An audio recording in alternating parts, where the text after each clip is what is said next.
Good morning from the Circus Sports of the Mid-Kentucky Downs studio. I'm Ross Johnston. We've got a handful of Titans news, starting with a big trade this morning, as multiple sources reported that the Titans are trading defensive tackle T'Vondre Sweat to the New York Jets in return for defensive end Jermaine Johnson. It is a straight-up player-for-player trade, as the Titans receive a former first-round pick from the 2022 draft out of Florida State in Jermaine Johnson. Also yesterday, the Titans released a couple of veterans in center Lloyd Cushenberry and safety Xavier Woods. These two moves will save the Titans $7.2 million in 2026 cap space as the team heads into free agency. Vanderbilt got a big win last night in Nashville as they beat the Georgia Bulldogs 88-80. 6 Commodores put up double digits in the contest, and Vanderbilt will head to Lexington to face Kentucky on Saturday. For all your foundation repair and your waterproofing needs, visit USSTN.com. Breaking news and wants on your home for the Titans of Vols. This is 104.5 The Zone.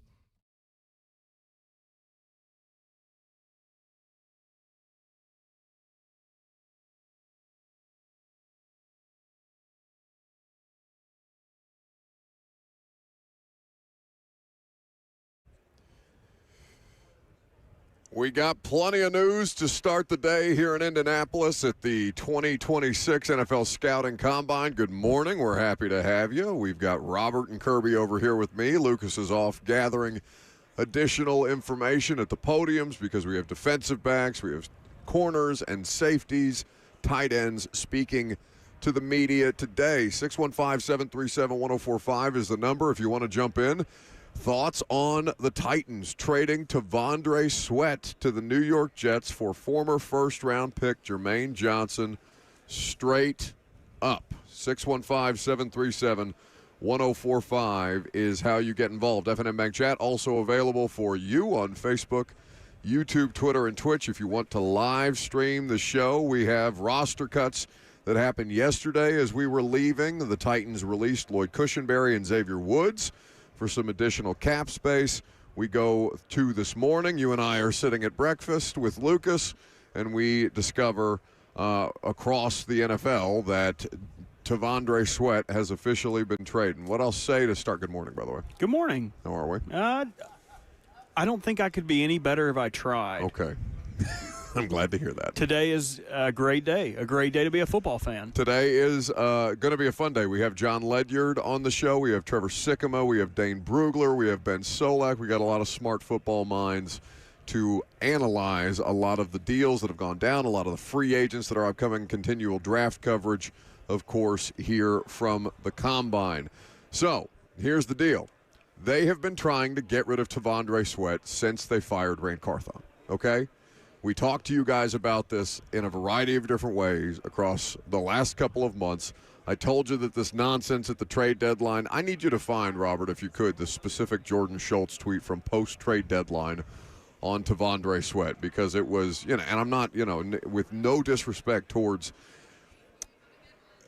Schultz whatsoever, it just rang so false because I know that organization, and especially as a front office, have been sick and tired of T'Vondre Sweat not putting in the requisite work to become the kind of player that you think he needs to be, especially with a second-round draft pick. T'Vondre Sweat was not a hard worker, and they've gotten tired of waiting for that to manifest, and so much for taking a trip down to Dallas with Jeffrey Simmons.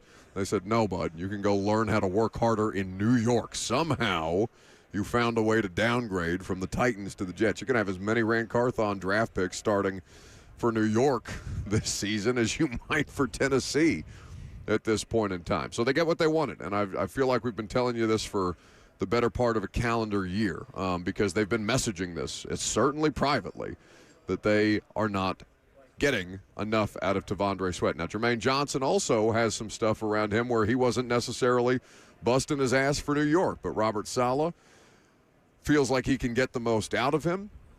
It does satisfy a need. It is a straight-up player-for-player trade. The opportunity cost of Sweat, the real offensive part, one of the biggest fair criticisms of Rand Carthon during his tenure as general manager was the fact that they passed on a trade with the Los Angeles Rams for that 38th overall pick that ended up being T'Vondre Sweat that the Carolina Panthers then took at the very next pick that ended up becoming Braden Fisk, who's an infinitely more productive player. So not only do you pass on the opportunity for future draft capital for a player that a lot of teams just straight up didn't have on their draft board because of the weight concerns, because of the DUI. What was it, a couple of weeks, less than a month before the actual draft ended up taking place, because of the work ethic concerns, because he likes to be out and about, famously, T'Vondre Sweat, even though they said they were finding ways to manage the situation. As soon as Rand Carthon went, that was going to inevitably mean the end of T'Vondre Sweat. It was never an if they're going to trade him. It was a when. And this, however, is the best possible case scenario if you are a Titans fan as far as extracting value, because otherwise they would have done a Jarvis Brownlee type of deal just to get him the hell out of here.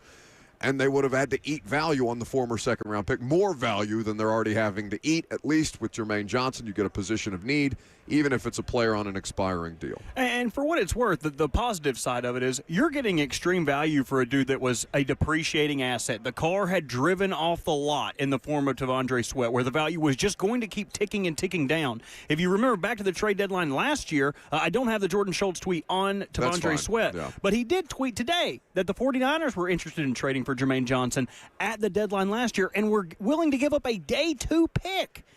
That's insane value. You were never going to get better than a 4th-round pick for T'Vondre Sweat straight up if you were just going to extrapolate draft value for it. So instead, you get a guy who, albeit is on an expiring contract, but a guy that fills a much more serious need at a premium position where, sure, there aren't aliens that are shaped like the boulder from Indiana Jones like T'Vondre Sweat is that are just walking around everywhere, but you can find large nose tackles. And you can find large nose tackles with more extensive experience and more flexibility, right? So he was always going to be a run-stuffing defensive lineman. He didn't offer you a ton in pass rush capability. Now you can find somebody who is more a scheme fit for Robert Saleh's defense and not trying to square peg round hole it. Stoney Keeley of the Football and Other Efforts podcast is one of the people in the F&M Bank chat with us this morning. By the way, like the video if you're hanging out with us on YouTube or Facebook Live. We do appreciate your participation there. Stoney says was legit expecting to see that Sweat traded for a 6th-round pick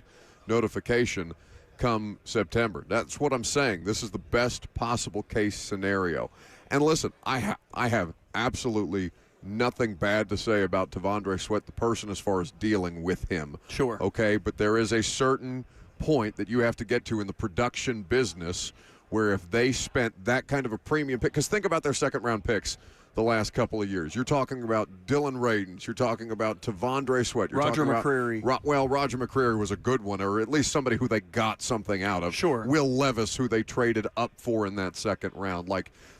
Six of the 74 draft picks. I went back and looked through the last 10 years of Titans drafts. 6 of 74 draft picks made in the last 10 years will make it or have made it to a second contract in Tennessee. That ain't the kind of hit rate that you're looking for. And I'm talking first round, second round, guys who have been jettisoned out of here before the end of training camp as far as rookie draft picks go. T'Vondre Sweat added to that just daunting list of players who have been selected by Tennessee who have not done anything of consequence for the draft capital that was spent on them. So I like T'Vondre Sweat personally, professionally. He wasn't doing his job well enough to be an impact player at this level. They were tired of waiting around. I think they are tired of trafficking in the idea of potential as all of us who have seen all these players that they've drafted with the idea of potential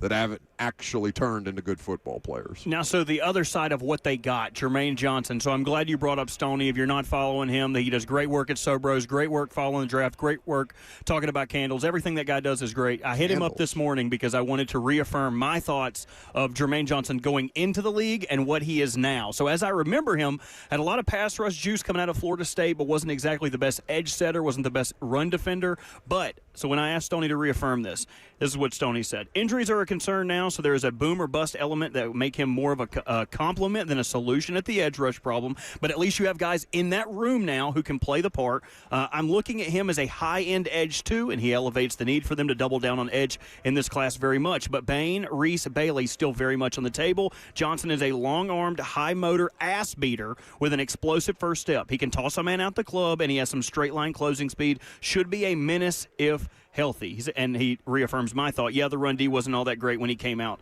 So we're going to have John Ledard, who started the Draft Network in its inception. He came up to me as we were getting ready to sit down and said, I've done a ton of tape on Jermaine Johnson if you guys want some additional context. So John Ledard will join us here in about 5 minutes. And I will not hold him being a Steelers correspondent. No, you can him. work that out. Yeah, we'll figure it out. I'll see how good he is at his pass rush move. See if he can handle my.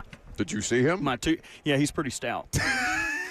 I think I'm going to hold. Hey, Coach, I think I'm going to hold here. You can try. Take me for a ride. You can try. If you hear in the background, your damnedest. Whee! That's him throwing me across the radio row room. So the headline of the morning for us is that T'Vondre Sweat has been cut. What would have been the headline of the morning is that that T'Vondre Sweat has been traded. Lloyd Cushenberry has been cut. So the Titans are now back in the market for a starting center. Corey Levin is somebody who is an unrestricted free agent, who I like more in a reserve role than I would as a starter. I know he gave you some good snaps on occasion in a reserve duty type of situation, but I would like a better center option for Cam Ward, especially if it means that you can somehow pry the Linderbaum kid away from the Baltimore Ravens, Robert.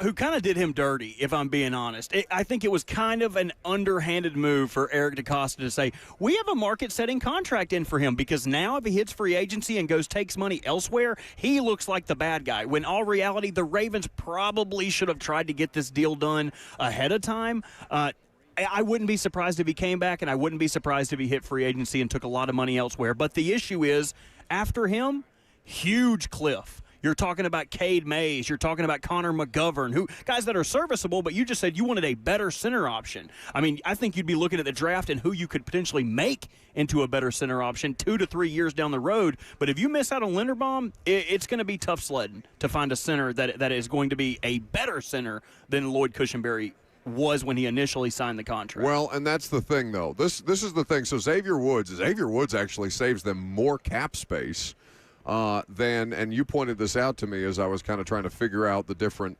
matriculations of the deals that they did, or the transactions that they made yesterday, where they cut Xavier Woods a year into a 2-year deal, where they cut Lloyd 2 years into a 4-year deal, understanding that the contract was set up, both contracts were set up so that they could get out from under them. There are more cap savings associated with the third safety on the roster than there was the starting center, given the dead money that you're going to have to eat on Lloyd Cushenberry. So what does that mean to you? Because to me, they don't really need money. Xavier Woods, I understood it, because he's kind of impacting Kevin Winston's way to the field. Like, there's no reason to have him if Kevin Winston's going to be fully healthy. But if you know what it means to me, I'll tell you exactly what it means to me, or at least what I hope it means, what Titans fans should hope that it means in moving on from Cushenberry and Xavier Woods. You have cap space in spades. You have the most cap space. We've all talked about it, yada, yada, yada. Okay. But cap space is not for the sugar rush free agency nonsense that you saw this team and Rand Carthon and that administration get into a couple of years ago. It's so you can sign your own guys to these big money deals and let that be the thing that ages better rather than the mercenary approach. If I'm a Titans fan, I look at these two transactions and say, okay, I want to see a Peter Skoronski extension done with the money in part that you save. I want to see a Jeffrey Simmons extension done with the money you save, whether it's in the immediate or further down the line. Use this allocation for the players, draft, develop, retain. That's what this approach should be. I feel like every year fan bases get into the cap space, the pocket watching cap space situation. They're like, oh, I can buy a Linderbaum. I can go out and scoop up who's the best wide receiver, or Alec Pierce, right? Right. Who may or may not hit free agency. I can grab one of these. I can grab one of those. I know that guy. He killed the Titans last year. No, you use it for the players that you sign, that you draft, develop, and retain. That's what the best organizations do. That's what you hope they will do in this particular situation. 615-737-1045 is the number. John Ledard is going to join us coming up next. We will get his insights on Jermaine Johnson, the new pass rusher that the Titans just acquired in exchange for former second-round pick T'Vondre Sweat. I'm Buck Rising, live from the NFL Combine, made possible by Wholesale Supply and Two Rivers Ford, the South's most trusted Ford dealer.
Yep.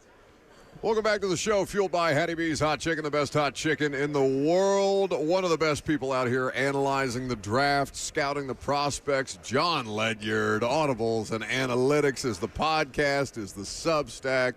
If you haven't subscribed, you're just missing out. You're being dumb. You need to subscribe to the Substack so you can be smart, not dumb, like people say. Good to see you, Ledger. Hey, it's good to see you guys too, man. I appreciate you guys having me on kind of last minute, but I'm glad we can make it happen. Well, I appreciate that you were willing to sit down even after Robert accosted you and said, I've had you blocked on Twitter for 5 years or whatever the hell. But What the heck? not for 5 years. It was a 5-year duration. And then I came back around. I saw the great work you were doing. I mean, this guy's not so bad. He complains about the Steelers too. That's right. Exactly. I'm very negative about the Steelers. I covered the draft. I would also have me blocked, so I totally understand why you did it, but I'm glad that we could resolve things. Well, we'll see if there can be a resolution by the end of this segment at the very least. So the news for us to start the day, and a little bit of NFL news to start the day, is the Titans traded straight up Tavondre Sweat for Jermaine Johnson with the New York Jets. So a second-round pick for Tennessee, another second-round pick for Tennessee that doesn't see the light of day. Ledger, just from our context, they have not been in the Sweat business since Rand Carthon, the GM that drafted him, was fired. I wonder what you think of both players, wherever you would like to start. I think Tavondre Sweat, the most confusing part of the process for him is I thought the tape had concerns coming out of college, and then you talked about the extra stuff, right? The off-the-field stuff and just like the weight and just how committed is he, and then what's the payoff for that player type? Even if that other stuff isn't a concern, he takes it seriously and he gets his weight under control and he's available all the time and he's not hurt. Like, what's the upside for that role of a player? To me, it's like a 20, 30 snaps a game type of guy who isn't going to help you that much in the passing game, which is where the value lies in the position. So I had drafting him at some point I would have understood for a team that needs that player type.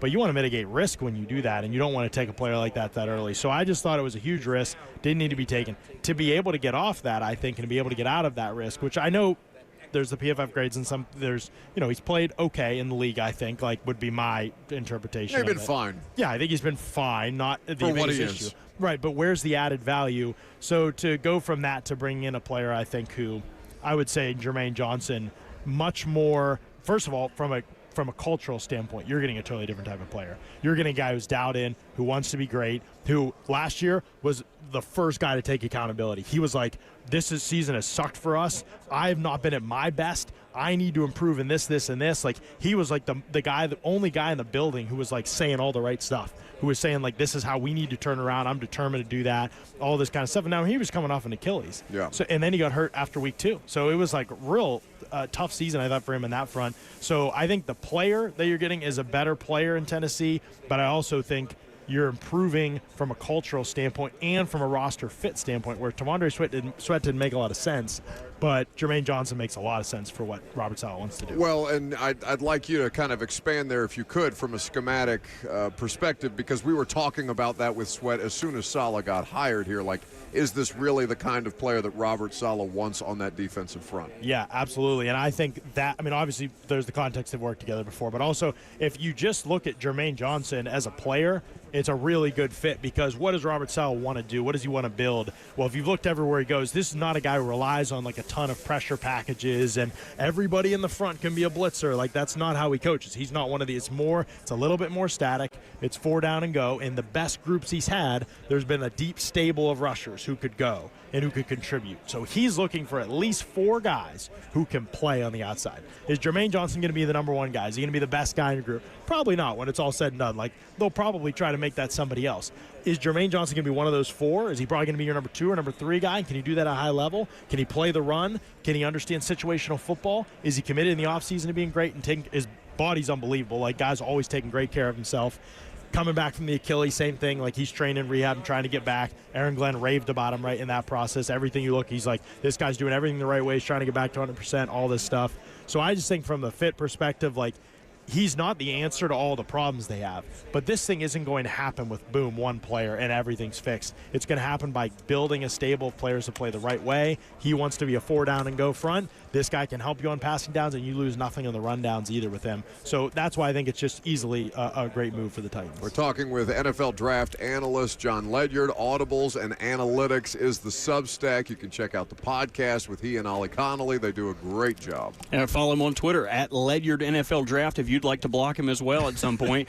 And you talked Plenty about of players through this process have done so over the years. Buck God knows knows. those stories. you talked about not losing anything with him on first and second down against run plays, and whether you read things about him, that may be the biggest knock on him, not really the edge setting guy that you'd want. Who is some edge players that they could target in the draft that would fill that first and second down need at the edge position? Yeah, I think there's a couple guys that's going to be really interesting to see where the whole edge class stacks up. In my opinion, this is one of the most difficult edge classes to scout that I have ever seen in all my years of doing this, because there are players with great superlatives. David Bailey, unbelievably explosive off the ball. He's got these long arms. He's really skinny, and he doesn't play the run that well. And there's questions about the all-around game, how it'll translate. Cassius Howell, right? I think his arms came in. I think the measurements just dropped. They were under like, I think they were barely about 30 inches long. That the wingspan is like almost unheard of for that position. We do have officially sub 31 inches on Ruben Bain for what it's worth. And sub 31 on Ruben Bain. So you have really weird profile issues with kind of all the guys, but then you put on the tape. I actually thought Cassius Howell was like better against the run on tape than probably was given credit for. Bailey has his issues. I think he competes against the run. Bain is really good against the run on tape, but then there's an NFL translation, all of this stuff that I think for him is going to be the most tricky part of the pre-draft process. Right, you brought up Bain, and I'm glad you did, because a lot is being made up to be his arm length, but when you watch him on tape, do you think his arm length gets him in trouble? Like, it doesn't necessarily get him out of trouble, but I don't think it's the detriment of his play to not have, what's those damn dinosaurs that fly? Pterodactyls. He doesn't have pterodactyl arms, but I don't think he necessarily needs it. Yeah, he's T-Rex arms, but he knows how to use them. So arm length is always, to me, it's more about how do you know how to mitigate that issue or not. If you know how to navigate the issue, it can be a non-factor, right? Two things help with navigating the issue. Pad level, Ruben Bain's pad level is excellent, right? The other thing is one arm is longer than two. Do you understand long arm principles? Can you use one arm to be able to bench press guys off the frame or keep guys from being able to reach you? Are you first into contact? Oftentimes being first into contact means one arm is longer than two. You're extending, right? And you're firing into contact first. He does those things on tape. So I don't think it's a massive issue for him. I actually think with Ruben Bain, the bigger issue is going to be what is the athleticism like for this position? To me, that's the way bigger question than his length. Whereas with Cassius Howell, guys are like on the frame, and so it is going to be interesting. He's not that strong. Ruben Bain's super strong. I don't worry about the arm length with Bain. I wonder at this position, does he have the type of movement? Really, the 3-cone, the 10-yard and the jumps measure explosiveness, I think. The 3-cone measures bend and flexibility. He wins some as a power rusher, and he'll win that way in the league, but nobody really, other than maybe Jared Verse, wins primarily as a power rusher at edge in the league. They have to win high side to be able to keep everybody honest at tackle.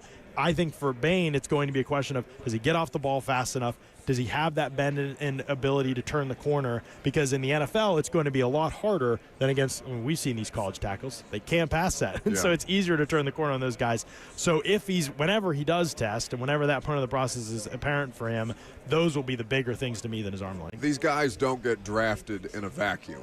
So you have to have the context of who might be drafting Arvell Reese before you talk about the deployment. But as you go through watching him in that Ohio State defense and understanding that Matt Patricia had a high level of acumen to be able to deploy him in a variety of different ways, where do you see him best? Yeah, to me, he's an off-ball linebacker, and I think he's one of the best off-ball linebackers that we've seen in quite some time, honestly. I think when you watch him play, not only are the traits amazing for an off-ball linebacker, going to be 6'4", 243 pounds, be able to move the way that he does. Some of the most important aspects of linebacker play to me are, what do your feet look like? Like, are they good in tight quarters? Are they good in those small spaces? That is more important to me than like raw measurables and stuff like a 40-yard dash, even though it matters more as a threshold or a cutoff than like, oh my gosh, he ran a 4.4. He's amazing at linebacker. It's a cerebral position and it's a quick feet position. He has unbelievably quick feet. Like, the way he navigates at his size, he navigates around blocks. He doesn't have to play through everybody. When he has to, he'll absolutely destroy people. Like, he is so physical and so tough in the way that he plays the position. And then when you talk about just the cerebral nature of his play, he diagnoses stuff, he attacks stuff. He's kind of constantly on the prowl in that way. So I love everything about him as an off-ball linebacker. I think he's probably going to be my number one player in the class, and it's going to be as an off-ball linebacker. As an edge defender, there's traits he's exciting as a player, as an athlete. It's not like I would be out of the question that he could become an edge rusher. His pass rush win rate, I think PFF has him at like 13%. That's pretty low, not very good. He didn't really rush off the edge truly all that much. So I think it's more of a just total question mark. He hasn't developed in that way at all. Perhaps it all clicks for him and he becomes amazing at that. I wouldn't bet on that when he's already a really good linebacker. That's the big difference between him and Micah Parsons. Micah Parsons was a freak, and I know people like to compare the two. I don't really see the comparison because Micah Parsons was an unbelievable athlete with the size and strength and everything like that, but he was already developed as a pass rusher. Right. His pass rush rate was like 23% in college. I just think with Reese, he's developed as a linebacker already, so why would you mess with that? How would you kind of describe, to take it to a larger theme, this draft class from a 1,000-foot view? Because it feels like we're in a bit of a weird spot, not just with the positions that there's depth in versus where we typically see the depth in any given draft, but kind of where players are deciding to come out, the NIL impact and all these different things. Like, how do you view this specific class? Because it feels like everybody's kind of just trying to get their feet under them. It's really tricky. It's an old class, right? There's all these guys that are older, but it's not just – that's just the world we're going to live in, I think. We're just going to be there with older players, and we're going to have to kind of adjust ourselves to that in some ways, I think. I find it to be a pretty good defensive class. Is there the just absolute star at, pass rusher in this class, the clear-cut star? I don't think so. Is there just like the number one obvious amazing corner? I don't think so, but there's really good corners. There's really good edge defenders. There's really good linebackers in this class, and there's some really good safeties. Defensive tackle is kind of going to be where's the value at? I think it's going to be a fine class, but there's not like a lot of high-end value, in my opinion, in the defensive tackle class. So if it's a defensive class. Now, people tend to equate whether the draft is good or not with how many quarterbacks there are, how many top-tier wide receivers there are, fantasy football effect, and then what are their premier tackles at the top of the class. There are not really those things in this class. So the outside perception is going to be bad draft class because the value at the top is not maybe quite what it's been in the past. But I still think when you look through the class, there's going to be a lot of talent, specifically on the defensive side of the ball. You can see John Ledard's scouting reports on the Substack, Audibles, and Analytics. If you subscribe, you get detailed notes that John puts together on a lot of these prospects at a variety of different positions. I think you also do a big board that people have access to. Yeah. Right now I've got all my positional. I do tiers. There's rankings within the tiers, but I feel stronger about like the tiers of players that are in. Within the tiers, I think depending on the scheme, you can sort of argue or debate like a player could be moved up or down or be over another one. That's kind of how I do it. And all that's available for people to see on my Substack. You are notoriously a tougher grader than most when it comes to the prospect evaluation. God knows the players will pick up on Ledard's tape study from time to time with some feedback of their own. In the last couple of years, it feels like we have had fewer players that truly deserve that first-round grade and designation. Where would you kind of put this class at through your tape study so far? Yeah, I think it's going to be a little bit lower than that probably for some reasons, but then there'll be certain positions that bump it up. Like right now I've got 3 linebackers who have in a first-round grade. Last year I did actually end up with I was pretty high on Campbell and Schlesinger. I think they were technically like early second for me. But again, to be honest with you, Buck, I don't really do round grades anymore. I talk about it that way so that listeners will kind of understand a little bit because they're so used to it, but I do more of these are the tiers that I see. I see elite starter, I see a very good starter, I see good starter, I see solid starter, high-end backup rotation, low-end rotation, true backup, special teams, and then just depth flyer. Those are the kind of the 6 tiers that I have when I evaluate prospects. And then I think the round you take those in depends on kind of like what is your scheme? What is your coaching and development like? What is like who takes in the player matters too much for me to just say, don't take this guy in the first 32 picks, but at 33 you can take him. Like it's just to me it's not necessarily how I think about it. So if you're looking at like elite high-end prospects, yeah, I might have like 1 to 3 in a class. Right now Reese and Downs are in that group for me. I don't know that anybody else will be in that group for me in this class. Outside of that, though, I think there's probably going to be like 10 to 12 players in that next tier for me. And the reason why I'm so critical during the process is because that's what teams do. And I just think that if more analysts thought that way, we would eliminate what a lot of people tend to do is they watch everybody and they just say everybody's really good, like everybody should go in the first 2 rounds or 3 rounds, and their board is just loaded into the hundreds. And for me, usually, like, what if I were thinking more in the 3rd round grade, that cuts off more in like the 60 or 70 range, because if you look at draft, there's most of these players won't work out. Yep. And so if you're not critical, you're missing a key part of the equation, I think. You noted a notably weaker defensive tackle class, but in trading Tavondre Sweat, they have a void at nose tackle. Who are some day 2 or day 3 guys you think that would fit value and round that the Titans could kind of target to fill that big body Benz void that they no longer have? That's the thing that I like really a lot about the move, too, is that right now there's a very good nose tackle class. And this class in general at nose tackle I think is going to be strong even later into the draft. Last year we had another strong nose tackle class going into it, at least. It didn't really work out that way as rookies. A lot of those guys disappointed. It was really hard for them to translate to the league. And then even if they do, what's the value on the passing down? So I think you need them, but you have to be careful where you take them. The Lions, in a window where they're trying to win a Super Bowl, took Tyreek Williams at the end of the 1st round. That's a pick that will haunt them, I think. He did not play that well this past year, but also they needed way more value and impact from that pick, and they just fell in love with the player and took him. But value is such an important part of the equation. When Jordan Phillips, taken in day 3, is outplaying Kenneth Grant, taken in day 1, it's a really big issue for the Dolphins. And so I think that's going to be the biggest part. Once they've evaluated all those things properly, Lee Hunter is super interesting, right? One of the older prospects you noted. Yep, one of the older prospects, but talk about power, talk about all the things on tape that you want to see, and then you listen to him at the podium. Really impressive, like has the right perspective, leadership, all those sorts of things. So there's going to be some guys like this in this class that you can find later on in the draft, I think, and he's certainly one of them. But the general idea just that we can replace this player. It's way harder to find a number 3 edge rusher, number 4 edge rusher, if that's all Jermaine Johnson intends to be, which in this system is going to probably play 20, 25 snaps. They're going to cycle through 4 guys every game and keep people fresh and keep sending guys in waves. If that's all Jermaine Johnson ever gets to be and he never fully comes back to where he was before the Achilles, then okay, but that player is more valuable to us and harder to find than a player who can play 20 snaps stopping the run for us. And you talked about age, and age is always thought of it as kind of a negative. Like, oh, he'll be 28, he'll be 29 when he ends up getting drafted. But my big thing is, how could age be a positive? Akeem Mesidor, Lee Hunter, as you noted, the Miami corner. How could age be a positive for these guys being more polished going into the NFL? Yeah, I think it is somewhat of a negative if you think just about like long term what it'll look like. But in the first contract, which is just how most of these teams are going to start thinking about it anyway, whether they should or they shouldn't. In the first contract, I actually think it can be an asset in some ways. The one way you worry about age from a scouting perspective is just like, were they so much more older and developed than the players that they go against that they just were like punking 18-year-old, 19-year-olds? You worry about that to some extent.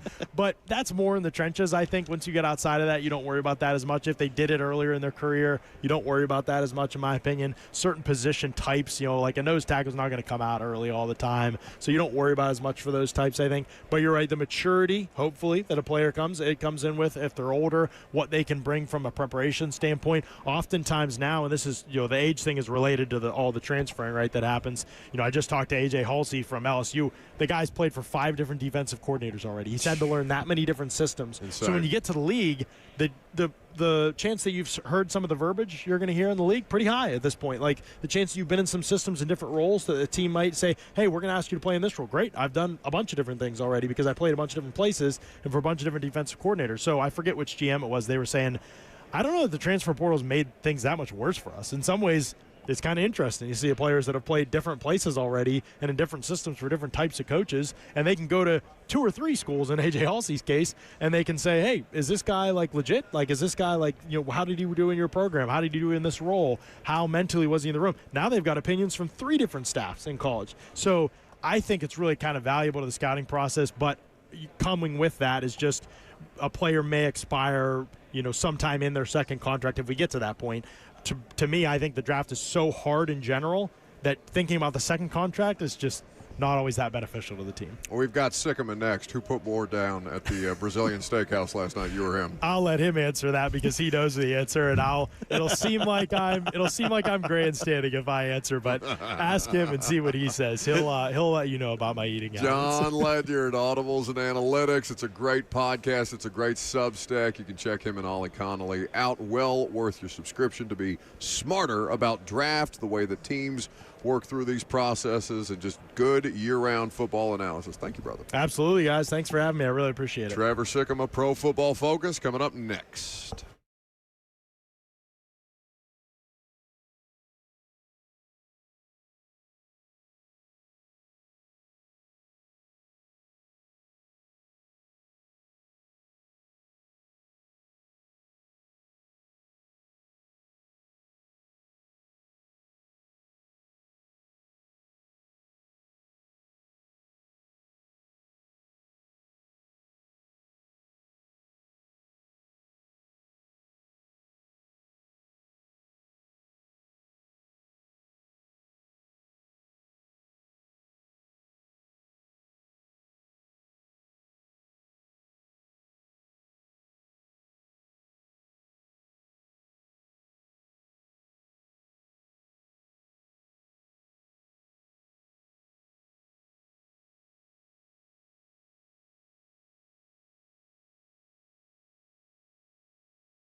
Welcome back to the show, fueled by Hattie B's Hot Chicken, the best hot chicken in the world, here at the NFL Combine. Look at that. Did you guys kiss and make nice, you and Ledyard? That's pretty good draft talk there, bud. I feel like he gave you a little bit of what you wanted. Yeah, he's okay. Yeah? Yeah.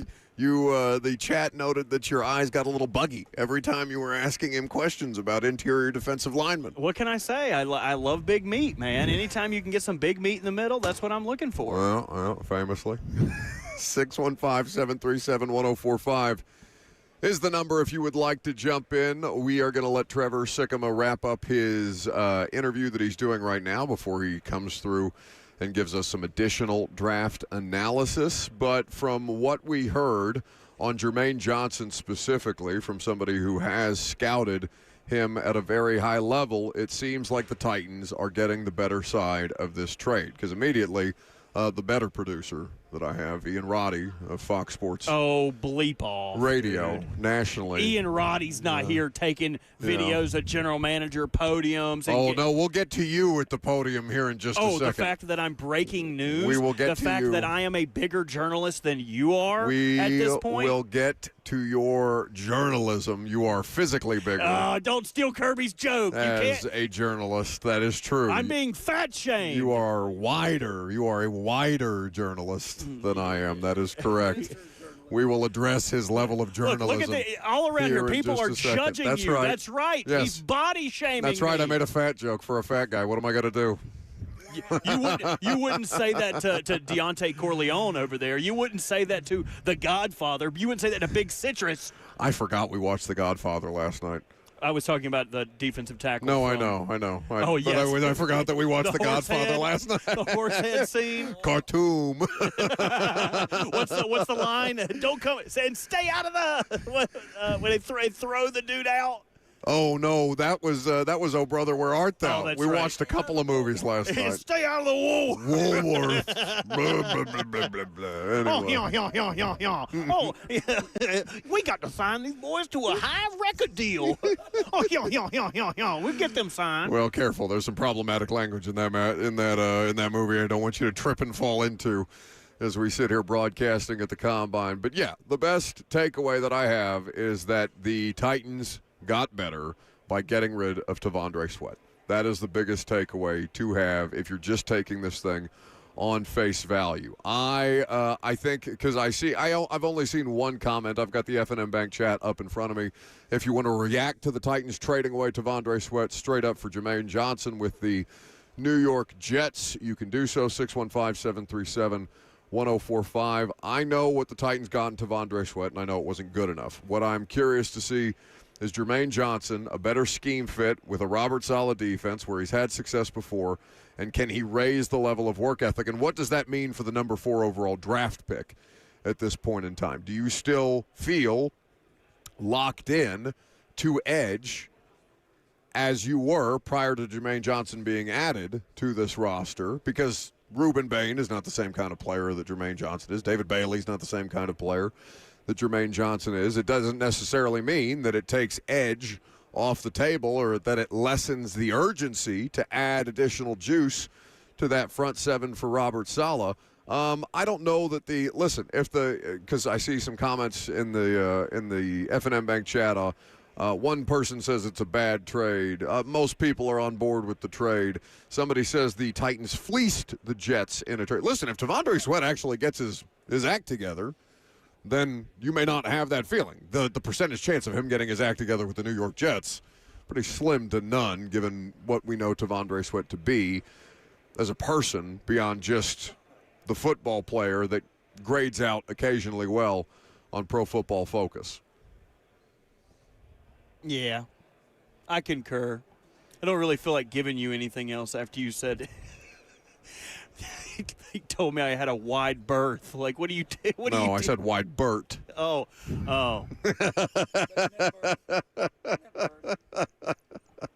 and I'm only lashing out because you were yelling 5 retweets, 6 retweets. Also, we saw the Pope at the Combine. We did see the Pope. We took a picture with the Pope. He did not say go Bears.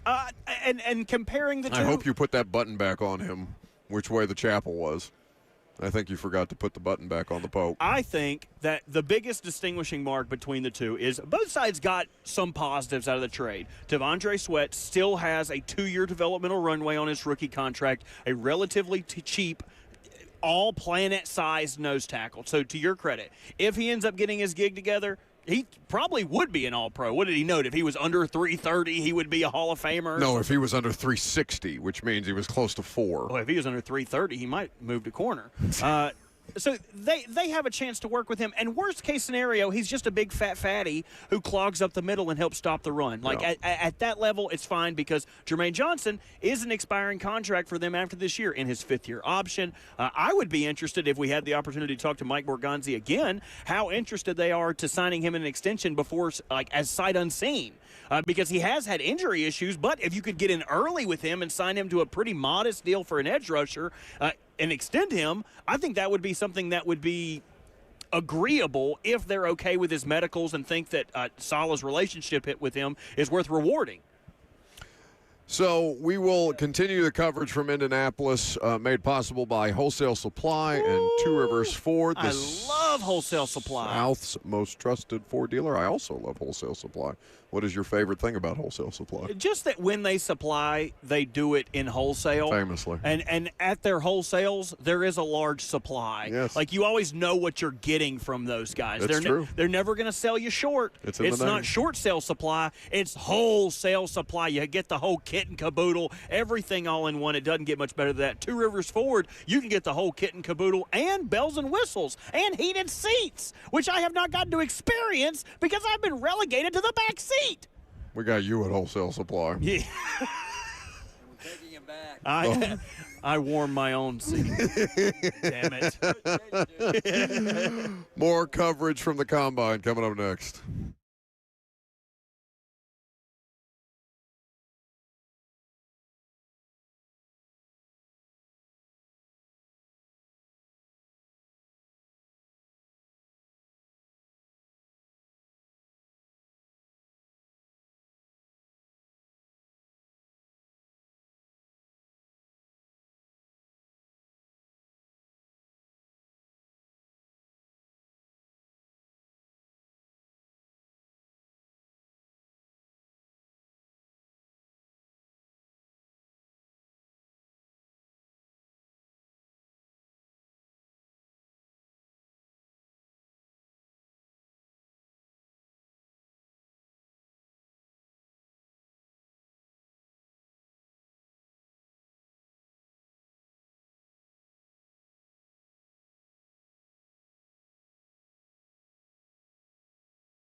Good morning from the Circus Sports of the Mid-Kentucky Downs studio. I'm Ross Johnston. We've got a handful of Titans news, starting with a big trade this morning, as multiple sources reported that the Titans are trading defensive tackle T'Vondre Sweat to the New York Jets. In return, they will get defensive end Jermaine Johnson. It is a straight-up player-for-player trade, as the Titans receive a former first-round pick from the 2022 draft out of Florida State in Jermaine Johnson. Also yesterday, the Titans released a couple of veterans in center Lloyd Cushenberry and safety Xavier Woods. These two moves will save the team $7.2 million in 2026 cap space as they head into free agency. Vanderbilt got a big win last night in Nashville as they beat the Georgia Bulldogs 88-80. 6 Commodores put up double digits in the contest, and Vanderbilt will head to Lexington to face Kentucky on Saturday at 1 p.m. For all your foundation repair and your waterproofing needs, visit USSTN.com.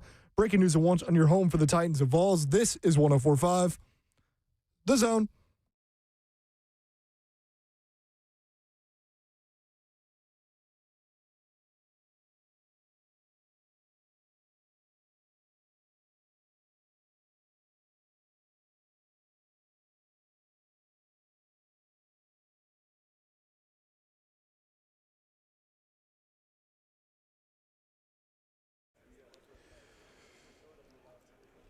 Welcome back to Indianapolis, the 2026 NFL Scouting Combine. Another day of coverage for us. One more day to go. A wellness check. We still haven't seen Lucas. Lucas is basically bailed out for an hour of the show. I've seen him nowhere. He lied to us when he said he was going to get player availability at the podium, because now all I've seen is him wandering around with snacks.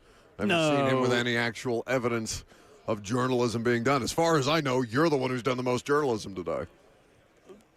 Why would you pit us against each other like that? Because it's fun for me. No, he is going to work on getting Vanderbilt tight end Eli Stowers, who has a ton of questions to answer at the Combine, and hopefully a ton of questions to answer at the podium. Interested in some of his answers. And being a fairer weight tight end in this class, where Kenya Sadiq, no one's really going to do that because he's the tight end one, but having less versatility than others in forms of blocking in the run game.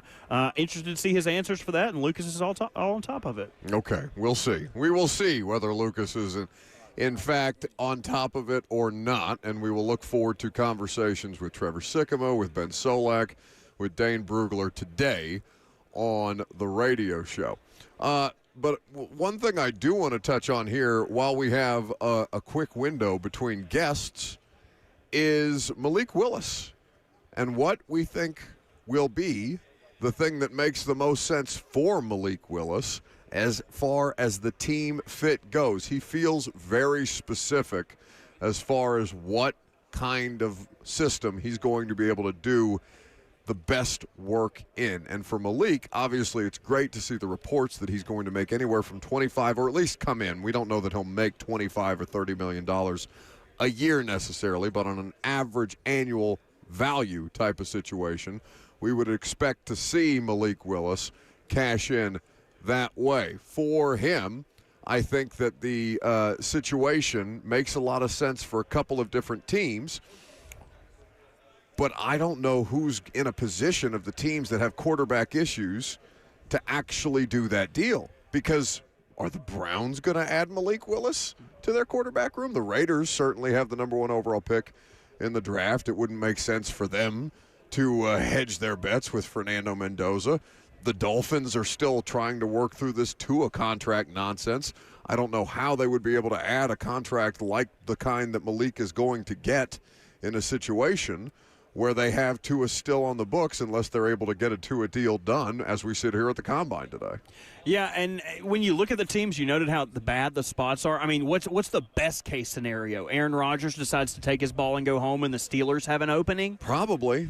But even then, like, is Malik Willis is that the kind of quarterback that Mike McCarthy wants to work with? Because that is not really. And we have a small sample size of Malik, really a small starting sample size, but he's excelled in what it is that Green Bay with LaFleur has wanted to do. Will McCarthy look at him and see a player that can execute the kind of system that he would be asked to run in Pittsburgh versus what Matt LaFleur had him doing in Green Bay, and just how much of that was predicated off his ability to make things happen with his legs. And that's why I think the dual positions on Malik Willis are, one, the school of thought of, we saw him here. He progressed very little, and I don't know if he would be able to reach the heights that would be necessary that are worthy of that contract. And then the people that saw him in Green Bay and did see him progress and say, I think he can only keep getting better. Now, if he's going to keep getting better, I would say that $30 million could eventually be a deal. Yeah. If your starting quarterback is making $30 million, I mean, that's essentially a middle-of-the-road quarterback contract. Right now, yeah, when for sure. Everyone, like from Jared Goff to Lamar Jackson, is getting plus $60 million a year. So if you can cut that in half, and Malik's the guy, and support him with a defense and run game, and have a good offensive line, oh, wait, who has all of those things? Nobody that would be looking for his services. So a tough spot for him to be in, but if he can rise above the decision or the occasion, I would hope nothing but the best from him. If he can land on the Steelers, that would be best case scenario. If he goes to the Dolphins, he's going to be running for his life. There are 19 quarterbacks making more than an average of $30 million a year on a contract. Mayfield, Darnold, Geno, Matt Stafford, Mahomes, Cousins, Watson, Kyler Murray right now while he stays on the Cardinals roster. You've got guys like Jalen Hurts, your boy Lamar, Justin Herbert, Brock Purdy, Jared Goff, Tua, Trevor Lawrence, Jordan Love, Josh Allen, Joe Burrow, and Dak Prescott. If you were to add Malik Willis's name to that list, I mean, those are guys making 30 or more, but if Malik would be a player that has such a lack of opportunity making that kind of real money, it just speaks to the level of desperation that you see around the quarterback position right now, which I'm not saying it's a good thing for Malik. I want him to be able to cash in. I also want him to be able to succeed where he goes. Like I know Titans fans get butthurt when I won't root for their team or their play. I'm never going to root for the franchise, root for or against the franchise. But, when we see these guys leave and go elsewhere with other opportunities, I want to see them thrive. I want to see Malik get the best possible opportunity he can, not just cash in and then be miserable, because we understand that these things can go up in smoke pretty quickly. But I also think it could be to the benefit of the Titans because, well, okay, maybe teams look at it and go, I don't really trust paying Malik Willis that kind of money, and I don't really want to trade a draft pick to the Saints for Derek Carr or Spencer Rattler. Is Malik Willis going to give the Titans a better opportunity to move off of Will Levis, another failed quarterback project, at least in Tennessee? What have you been doing? So Eli Stowers no-showed pretty much, and there was a pretty big crowd waiting for the Vanderbilt tight end. The tight end schedule was all out of whack. So it's pretty much cleared out. They removed the nameplate, and they said, hopefully soon. And hopefully soon is not enough after an hour of his scheduled presser time. But I did get a chance to talk to Miles Kitzelman for a little bit out of Tennessee and hear him reflect on the season they had after the disappointment and the drama of the Nico divorce to how they came together with Joey Aguilar and moving into his NFL career, and talking about how the tight end position is a position that can be prepared for the NFL in that Heupel offense with how much he's playing in line. He talked about playing the East-West Shrine Bowl and not having to play that tempo and feeling like you had all day in the huddle leading up to the next snap, and that being a big adjustment for him, but mostly just reflecting on that balance of the disappointment of last season, missing out on the playoff, and some of the pride and how they came together after the Nico Iamaleava situation. Let's talk about Jermod McCoy, because that was one of the more interesting developments of the morning. We haven't touched on that yet, given the news with the trade and the cuts yesterday to talk about with the Titans. Jermod McCoy, the former Tennessee Vols corner, obviously Colton Hood was at the podium as well today with the defensive backs, corners, and safeties, tight ends additionally being made available to media today before the testing gets underway for the edge guys, the linebackers later this afternoon, and we work our way down through these positions. Jermod McCoy was a huge point of interest here at the Combine because he missed all of last season dealing with the ACL. We talked about him as being one of the most interesting players at this Combine because his workout could actually make a meaningful difference as far as what he was able to accomplish in draft stock as a player who did not have any tape in 2025. he has since informed people that he will not be participating in any of the drills at the Combine, instead opting to do so at his pro day. And I'm sitting here wondering, after talking to him today and hearing him say, no, I'm medically cleared to do everything. Okay, bud, why aren't you doing anything? Yeah, I feel like he did not, what he was trying to say, because to your point, I'm good. I can play right now. I'm 100%. Why aren't you working out at Lucas Oil Stadium this week? I'm just not quite ready to do that yet. So which one is it, right? I feel like he was trying to say that he has not had enough training to ramp up to his Combine workout. He has not had enough time since he was fully cleared for action to be fully prepared to be the best version of himself at the workout. He didn't quite articulate that well enough, I thought. But I felt like that's what he was trying to get across. But, yeah, it's not ideal. He will work out at the pro day, and we'll see how that affects his draft stock. Because by the tape, I feel like anybody in here will tell you, Jamal McCoy is the best corner in this draft. Just putting on his best stuff from that All-American season compared to Mansour Delane or even Colton Hood or whoever.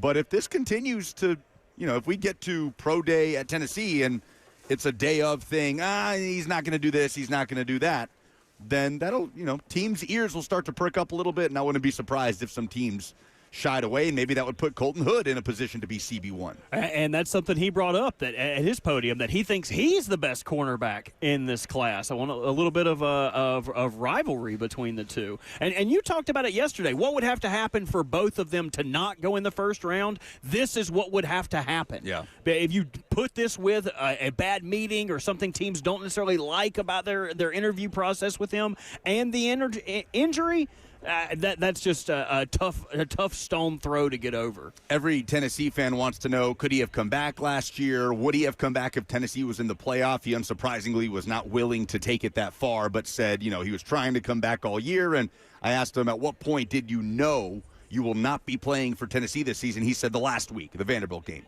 last week of the regular season.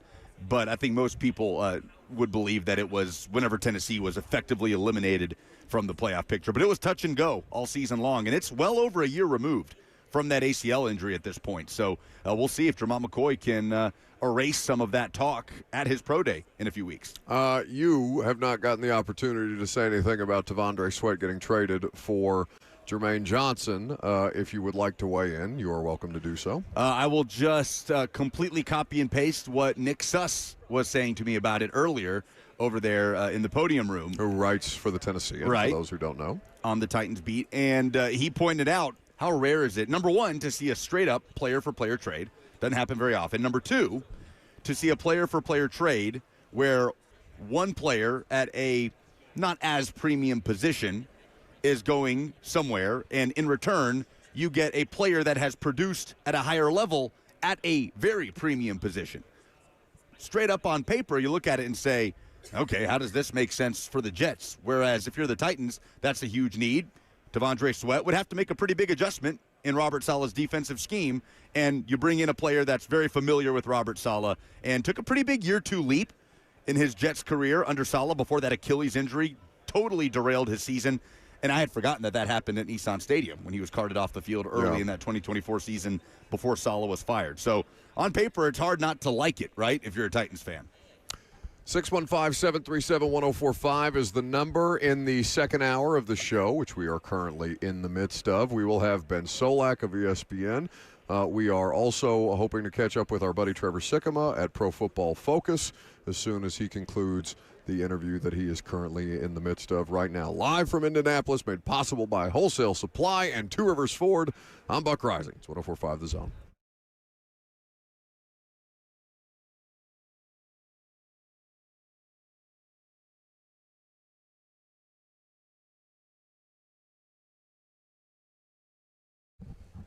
The Tennessee Men's Clinic is here to help you like they've helped so many guys over the course of the last decade, plus at any number of their Middle Tennessee locations. Because, guys, no more excuses. You've probably been procrastinating long enough if you've been dealing with ED or performance issues, especially because online folks promise convenience and discretion, but their treatments are generic, some even unsafe. The Tennessee Men's Clinic is the state's first men's health-focused urology practice with multiple urologists and providers focused solely on male performance. No unproven snake oil or peptides without solid research. Since 2014, they've pioneered men's health in Tennessee and have been testing and growing to make sure you get the best care and the safest, most effective treatments. Call 615-208-9090. That's 615-208-9090, or book easily online in under 30 seconds at TennesseeMen'sClinic.com.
Back here at the NFL Scouting Combine, we got Ben Solak of ESPN sitting down with us at the table. Good to see you, brother. Good to hear your voice again, Buck. Always enjoy it. I don't know how many people actually mean that. I think it's just something people say. It's a good radio voice. It really, really is. Don't like what you have to say, but I like hearing it. Yeah. There's better. Relax over here. Ben, it's always a busy week in Indianapolis, but one of the best things about Indy is how this starts to really set the stage for free agency. Obviously, the draft will be upon us. You've been working on a lot of free agent pieces at ESPN.com right now. I am stunned to see Malik Willis at the top or around the top at a lot of these lists. Sweet baby angel is about to make $25 to $30 million a year because Matt LaFleur turned him into something. Yes, he is. It's a testament, A, to how bad this quarterback draft class is, right? Because there's just nobody after Mendoza. And you know, I remember Willis's class when he came out with Pickett and Ritter, and we were at least a little bit better at talking ourselves into some of those guys' middle rounds than we are right now with like Garrett Nussmeier and Carson Beck. Like, it's a really rough class after Mendoza. So that drives Willis's price up. And then, that game against the Ravens was nationally televised, right? And that game against the Ravens was pretty good. And so, that sticks in a lot of people's head. I went back and I looked at quarterbacks who were drafted first 3 rounds, who then signed big second free agent deals, right? Or I should say first free agency, second deals after having 10 or fewer starts. And it's not a good history, right? You're looking at Jimmy Garoppolo. He had 7 starts with the 49ers. Then he signed with the 49ers, right? So he did it with their team. You had Brock Osweiler, who had 7 starts with the Broncos, and he signed his massive deal with the Texans. 1 year later, they're trading a pick to the Browns to get out of that deal. You have Kevin Cobb. He got traded to the Cardinals and after starting 5 games with the Eagles, and then they signed him to a 5-year deal, and they were out of that after 2 more years, right? Like, that's pretty much your big history, recent history, for big deals for guys who just did not play a lot of starts, despite the fact they had the early draft capital. So I like a lot of what I see on film from Malik Willis. I'm also very buyer beware on Malik Willis because we haven't really seen this model be successful in the NFL before. I mean, Justin Fields, I feel like, was the version of that last year, right? Maybe with more starts and more of a sample size. Right. With Fields, we had enough starts to know, okay, he's good at this, he's bad at this. You can reasonably expect him to do X. You cannot expect him to do Y. Here's $20 million, right? Versus Malik Willis, where it's, I mean, if you're paying him based off of what he was against the Bears in relief and what he was against the Ravens in his one start, I mean, like, that was high-impact quarterback play, explosive throws down the field, big yards per carries, breaking tackles, scoring touchdowns. That's like a big contract player, but he also only did it for 2 minutes. And so what, we're going to pay him half of that? Like, you're kind of splitting the kid, right? You're kind of just like making it up as you go.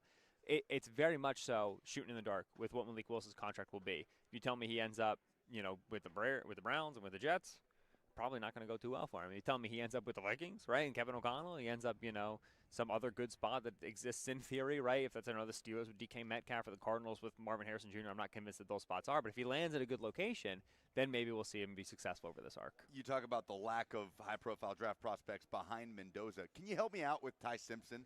Because obviously there's the limited sample size of just the one season, even though he was in school for 4 to 5 years. But you see a guy that came out, has a ton of traits, athleticism, 5-star prospect coming out, waited his turn at the same program, didn't bolt.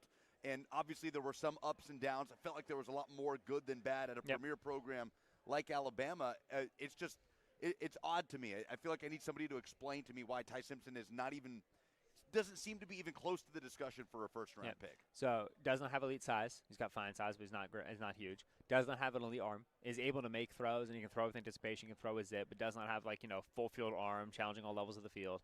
And does not have elite accuracy, right? You saw, or especially in games where he started to get pressured, you saw him start to spray, right? And so Simpson is the tricky sort of guy where he lacks a lot of the cardinal measurable traits that we can see on the film. So, how big is the heart? How good is the leadership, right? How good is the processing and things like that? Don't you say that sarcastically. You're trying. Shame on you. What you're trying to do is you're somewhere in the Brock Purdy, Bo Nix continuum of, if you are just, such a good decision maker and you are able to create a little bit outside of structure and you will, you're going to be paired with a good OC and you're always going to listen. You're going to be super obedient to the offense. You're never going to freelance.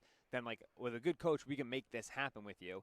But there is I think from how the league views him and how I see him, a pretty hard limit on the ceiling. And so that's why you don't get him near more the first-round conversation. Right now, this is Wednesday of the NFL Combine. I might call you guys on Saturday and be like, hey, I talked to a few people. This is getting near the first round of the conversation because of how bad the rest of the quarterback class is and because of where the league stakes him. So where I see him talked about right now, when I talk to people about him right now, he feels like he's going to be a guy that goes round 2 and is more so the Tyler Shuck caliber of quarterback prospect. Maybe he works his way into round 1. It's a very bad draft class, and it's a really bad quarterback class behind it. And so he's got a shot. It has a huge domino effect, though, because like you threw in Malik Willis with the Browns. I don't know if that was just offhand, but like how many different teams are in a hellish quarterback situation this offseason? I feel like Ty Simpson is at least going to be in a position to, whether it's a good decision by a team or not, people are just going to be chasing. Yeah, no, I strongly agree. I think that after the dust settles on Kyler, Tua, and Willis, which, will settle by end of March, there's going to be 4 or 5 teams, right? You talk about the Jets and the Cowboys, the Jets and the Browns and the Cardinals and the Dolphins and the Steelers and Vikings. There are so many teams that have needs that I think you're going to see the trade market perk up for some of these QB2s, right? Some of these young guys who have been drafted, who have lost their job for whatever reason. Spencer Rattler with the Saints behind Tyler Shuck being one of them. Will Levis with the Tennessee Titans being another one of them. Where if I sit down and I start looking, okay, I'm talking internally about spending a 3rd-round pick on Garrett Nussmeier, spending a 4th-round pick on Carson Beck, and I look at where I have those guys graded, and then I go back 3 years and I look at my Will Levis grade and I go, well, shoot, I had Levis graded higher than these guys. Why would I spend the 4th-round pick on Beck when I can just trade the 4th-round pick? You lose a couple years of team control, right, because Levis has already been on the contract, but you go get a prospect you actually feel a little bit better about. And so my guess, we heard the Tyson Bagent rumors, kind of first thing at the Combine with some of the Bears chatter. I think you're going to see Bagent, Davis Mills with the Texans, Tanner McKee with the Eagles. I think you're going to see, Jalen Milroe even with the Seahawks. I think you're going to see a lot of these guys who've gone in the middle rounds last couple of years, who've been good in the preseason or good in spot starts or even just had a good draft reputation. You're going to see some of these guys start to get trade buzz around them as those teams that miss out then look for, young and exciting options. Among the things that Ben Solak is doing at ESPN.com is he ranked the top 15 trade candidates of this offseason. You as both an NFL analyst and an Eagles fan, how are you processing the A.J. Brown situation? He is very deservedly very angry. And when a player is very deservedly very angry, a lot of the cap considerations start to go out the window, right? People keep telling me, they're going to swallow $29 million in salary. And it's like, man, the guy might make him swallow 29. Like, if AJ wants to get out, we've seen a lot of receivers make a lot of noise to get out of places, And he's messy. God love him. And AJ, right, exactly. AJ is, very good at tweeting and then acting confused that people read his tweet and thought things about his tweet, which is a great skill for a wide receiver to have. They're all excellent at posting and then being like, why would anybody assume anything about that post? So AJ is going to be able to make the noise he wants to make if he wants to get out. And like I said, he's very deservedly very upset with what his role became and his difficulty getting targets last year. He's been such a good receiver for the Eagles, and then they had so many problems getting him the football in very silly ways. And so I expect AJ to get out, and I expect the Eagles have to endure the financial repercussions of that, which means the Eagles are going to lose some free agents too, right? They'd love to resign to Jalen Phillips or maybe to Kobe Dean, but they don't know if they're going to have money yet or not, because they don't know if they're going to have to take these dead cap hits on AJ. And so my thought is he's going to get out. Now, he's a little long in the tooth, and he definitely does not move the same way he used to move. The good news is that 220 pounds is still 220 pounds no matter where he slice. I mean, he is a handful to cover. He's a handful to tackle. And so even if he's not running away from guys the same way he was, his game was never predicated on running away from guys anyway. And so to me, he's still a high-impact receiver, even as beyond his prime a little bit. That's a very nuanced position, but, you could accuse A.J. of not giving requisite effort despite how deserved that anger is. I don't know how that lands on a lot of people. 100%, absolutely multiple times checked out this season. It had an impact in the win-loss column, had an impact in his own statistical column, had an impact on if he got the ball 3 games later. I mean, the bridges got burned, right? He was at, he made his mistakes. Jalen made his mistakes. The offensive coaching staff and the play calling made their mistakes. And so everybody owns a piece of the pie and everybody's upset, right? Everybody, like I said, everybody kind of, did their job there. Now, if I'm the acquiring team, I'm looking at it and I go, man, if I just go trade for the guy and he's going to be happy again and he's going to want to make a point about what he should have been when he was in Philadelphia, I'm going to get high effort A.J. Brown, right, for at least a year, 2 years. And I think that's a reasonable expectation, right? If you are the wide receiver needy whoever's, right, who's going to go get an A.J. Brown, right? The Tennessee Titans want him back. Well, you're going to get an impassioned A.J. Brown at first, for sure. And then he's going to turn 30 and he's going to have a 1,000-yard season. Then who knows how motivated you keep him after that. But you should expect A.J. to come, with a bit of a chip on his shoulder if and when you get him out of Philly. Ben Solak of ESPN is here. So the Titans are looking for that number 1 threat since they traded A.J. Brown. And sitting there with the number 4 pick, it feels like you said, it's midweek at the Combine. Workouts haven't started. But it's already started to feel like edge rusher or bust. What do you like? Do you like Bain? Do you like Bailey? Could you see a scenario where any of these receivers at the top here work their way into that discussion so it becomes a more level playing field of you could go receiver at 4 if the player is good enough? I think it's going to be possible. I think they're going to talk about it. I think they're going to intimate it and leak it and whatever. I don't think that you're going to see these receivers leapfrog these edge rushers in terms of the talent at 4. I mean, I look back at that 2024 class. Marvin Harrison went 4, Malik Neighbors went 6, and then Rome Odunze went 9. I don't think Tate nor Tyson nor Lemon holds a candle to any of those 3 receivers, right? So to me, like, these are not the sort of guys who typically would get drafted top 10. I think Tate's the closest. In this bad draft class, I think you have a shot of getting those guys there. But at 4, you should still expect one of, right, a Bain or a Bailey or a Reese to be available. And from a team need perspective, from a premium perspective, I think it makes sense as the pick. Now, it's a pretty deep year for edges in both free agency and in the draft. And so you'd love to be able to trade back out of 4 and potentially recoup some picks and then maybe make that wide receiver selection. I just can't find anybody who wants to trade up in this godforsaken draft class, right? And so that's going to be the challenges. I think at 2 with the Jets, 3 with the Cardinals, 4 with the Titans, I think all those teams would like to be able to move back. It's just, can you find a buyer? There's no quarterback 2 that's drawing teams up right there in the top 5. So it's hard to move back in this class right now. Obligatory Cam Ward question. Is there anything in particular that excites you about the marriage between he and Dable this season? He's good. Cam's good. I'm a full believer, man. I'm 10 toes in on Cam. Like the arm talent, the way he can change his release angle, the quickness of the release, the accuracy thrown outside of the numbers, thrown in the middle of the field, the aggressiveness, man. That seam to James Prochet lives in my mind against the Seahawks. That's like a big boy throw, and he just rips it, no hesitation, on time, perfect location, to the guy who's like wide receiver 4, who's probably thrown the ball to 9 times in his life. Like, you can't teach that. He's got gumption, he's got, the big heart, right? He's got that love for the game, and he has like a really exciting toolkit. I think he fits very nicely with Dable, because Dable's best moments have been his RPO moments, where he's spread, he's a lot more collegiate, and they're packaging plays together, and it's that quick release from those weird platforms, and that's one of the things that Cam does really well. Now, you need athletes in space catching the football to really get a lot of juice out of that. Otherwise, it's a lot of 5-yard, 6-yard dink and dunk, and then you take 1 sack and the drive's over. So that's where I think, at the wide receiver spot, it's okay. DK's got such a good skill set with the ball in his hands. Can we get him to be more of a traditional receiver, and how do we get him those touches? What can Manor be for us in terms of a downfield threat? So if he can be an outside receiver for us, can we go get a Wan'Dale Robinson and play him in the slot? Like, does that work for us? There's stuff to figure out in terms of the receiver room. But the best of Dable and what Ward does well really matches up quite nicely. I'm hoping they use him in the design running game a little bit more too. He only had 9 design carries on the season. 8 of them came after Callahan was fired. So they really only started doing it once they moved on from Callahan, and it clearly wasn't part of the offensive philosophy to begin with. I think it will be with Dable, and you'll see him tuck the ball a little bit more, which you don't want him to be a high-volume runner, but he's still a thick, densely built guy, and he's got quickness to him. So you want to be able to hit that 3rd and 4th zone read that keeps the drive going. And so I think the marriage is great. I think Cam's film is really, really exciting. He was my first-team rookie quarterback, above Dart and above Shuck. And, man, Giants fans were pissed. But just film-wise, I mean, to me, he's a clear cut above those guys. I like him a lot. Well, and we'll put a bow on it with this, because you bring up that Seahawks game. That's the thing that Titans fans cite a lot is, I mean, the outcome didn't work for the team, the Tennessee Titans, but that's as well as we saw Cam. Was that the game he hit perform. the deep corner to Chig? Yes. Outside structure? Oh, my God, dude, what a throw. It was so good. It was so good. Yes.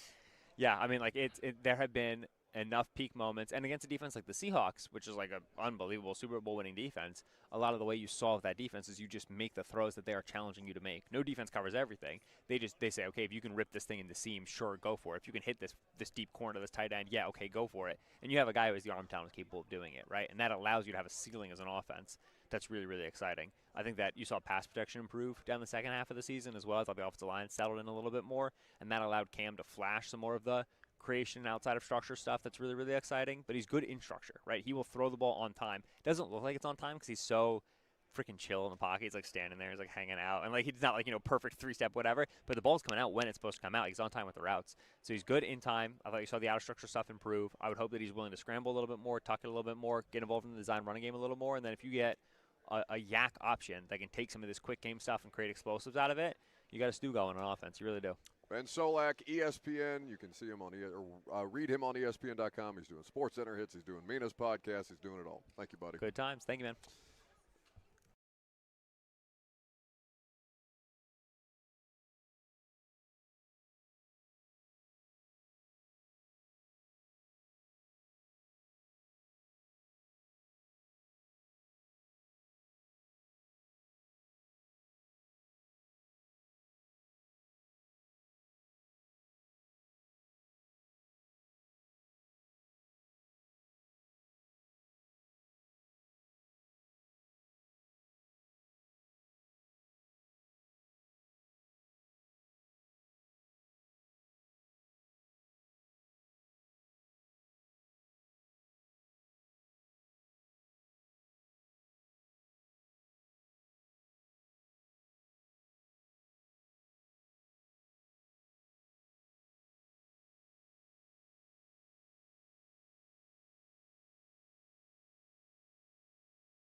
Show fueled by Hattie B's Hot Chicken, the best hot chicken in the world. We're going to hang out with Trevor Sikma here in just a little bit from Pro Football Focus as soon as he's done vigorously interviewing Field Yates, it seems. Look at Trev out here. I'm going to be honest. If I was able to talk to the NFL Draft's Clark Kent, I would also do that. The hair is impressive. He might be one of the most handsome, hairless rat men on the planet. Hairless rat man. The only hair that man has are his eyebrows and his head. He is like a Ken doll. Look at him. He's How do you sleek. know? How do you know? So quarterback news in the NFL. Well, there's actually a lot of quarterback news in the NFL. Jordan Schultz reporting. Let's get a little impromptu headline segment here, shall we? Because we've got a lot of news here at the NFL Combine perpetually. Where would you like to? Oh, I didn't know we were actually doing it. Hold on. No, we're producing this. Okay, this is a produced radio show. The wide world of sports. That's the wide. That's.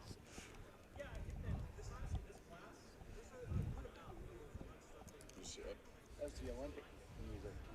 God, my headphones are stuck around the dang chair. It's NFL headlines with Big Boss Bert. Well, I mean, Lucas could do the headlines if he was actually here to do the headlines. He's here to do the headlines. That guy's like a corduroy pillow. He's got all the headlines. No, you go right ahead. Well, we'll start with Anthony Richardson then, who the Colts have given permission to seek a trade. We have talked about this for a couple weeks now, about maybe losing his position in Indy, and it's been a tumultuous situation ever since the dude checked out of the game against who the hell was that were they playing in that game? Oh, I don't remember who he tapped out against. That's a good question. Doesn't matter. It does not matter. It truly does not. Anytime you have to ask off the field on third down because you're tired, just a little tired. I just needed an orange slice. A little west. Could I get a Wetcha Whites? Whittle Richardson. Whittle Richardson. I am unable to perform my duties as the quarterback. So, yeah, the market. It's funny given how he actually sounds when he talks. Yeah, right. Just this deep, booming his 16-year-old brother. Like, you remember his brother getting interviewed at the Super Bowl? He was younger than 16. That kid was like 11 or 12, sounding like a grown-ass man. Yes, it was great. It was great to talk to you guys, but I do have to get back to work at the construction site. Unbelievable. So anyway, shocking to no one, Anthony Richardson will probably be moved this offseason. So we will see. Oh, we've got a little bit of insight here. The Texans is who he tapped out against. Sources are saying the Texans is the game that Anthony Richardson. A divisional game, no less. I guess it does matter who it came against. Yeah, I would have tapped out then, too. Okay, very good. Yeah, against that defense, hell yeah. No way I'm getting smacked. They'd have tapped you out. You're right. I take a nap right here. Yeah. So, I mean, shocking to no one, Richardson's going to be on the move. That makes a lot of sense. What's more surprising is the other bit of news around quarterbacks, which is that J.J. McCarthy is receiving a little trade interest, and the Vikings would be, I wouldn't say, the word was interested. Yeah, read open the tweet. To. Yeah, open to. Open to, thank you. Open. You're terrible at this headlines Open thing. to move. Well, it's not my segment. I'm just filling in. Okay. I'm the little J. He's the big J. So they fired Kwesi Adolfo-Mensah. Got that pretty close. Coffee. No, that's not true. Dang it.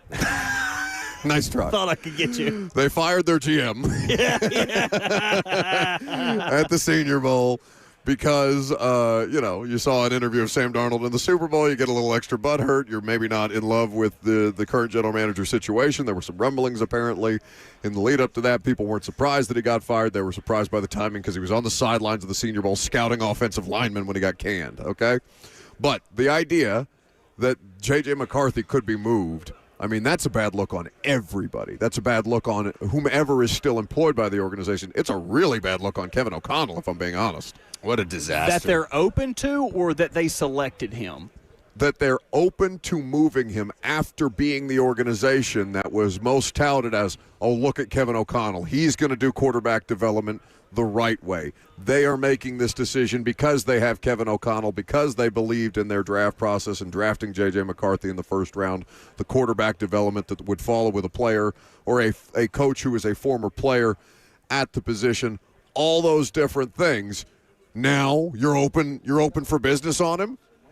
After what? I mean, how many games has 10. he even played? 10 games. Yeah. 10 games. He's in played. 2 years. That's horrendous. Completely horrendous as an organization. So terrible job by the Vikings, even to be open for trades, for business on J.J. McCarthy. Terrible job. Do you guys remember back to the draft? Sean Payton was so giddy after that first round because he basically alluded to the fact that he's like, I pumped up J.J. McCarthy because I wanted Bo Nix. Ha, ha, ha. I got you guys to do this, you idiots. Yeah. I'm great. How are you? Thank you, sir. One of my fans. It's amazing how many people have come up to say something to Robert What? this week. You didn't see him? What are you talking about? There was nobody in front of you. That was Tehran waving hi. You have headphones on. It was my gentleman over here that wanted to tell me how of an excellent job I was doing this weekend. 100% that person was not talking to you. So, in terms of lost gambles, there's not many in recent memory that have been more costly than Minnesota taking the quarterback that took them to 14-3 and saying, no, we can do better and pay less, and it going the way it has gone. No. And that quarterback immediately winning the Super Bowl. And let's not make this like Sam Darnold wasn't better when he left Minnesota, right? He was fine. He was good. He was good enough. What do you mean he wasn't better? Like, I don't think Seattle got a better version of Sam Darnold than was in Minnesota. Like, he was basically the same player. Like, the surroundings changed. There were some moments. He led the league in turnovers this year. Like, Sam Darnold was good, right? We can say good on a great team. Yes. Right. And so he was good on a great Vikings team. And the Vikings said, no, we can find ways to do this in a more efficient manner and a more financially efficient manner. And so Seattle gets Sam Darnold, and he's good enough on a great team to win the Super Bowl with, right? They get one really big moment from him in the NFC Championship game, which is critical, right? They don't go to the Super Bowl without that Darnold performance. They tried to bake their cake and eat it too. The Minnesota Vikings. Isn't that how it goes? Isn't that how most That people doesn't sound right. You want to have their cake and eat it too. See, why does that make more sense than bake your cake and eat it too? What do you If think you're eating a cake, you're already having the cake. Does Kirby's voice sound any better before he wheezes his way does. through this? Oh, God. You can't. Are you sure? Here's the thing: you cannot eat something and still have it. Oh, I see. If you're baking it, it's coming. Okay. It's not already you can't there. eat your cake and then still have a cake. Correct. Okay, thank you. Well, that's exactly what the Dolphins, Who's saving the the cake? Vikings tried to Who's do. saving cake? What are you Eat talking the about? cake. Makes for a great breakfast. All right, very good. So, a mini abbreviated headline segment. Did you finally get a hold of this Vanderbilt tight end? No, man. Vanderbilt sent 2 players to the combine, and one of them's not going to talk, and I was looking forward to At all? speaking with Eli Stowers. I mean, I've given up on it. We are officially an hour and 45 minutes past his scheduled press conference time.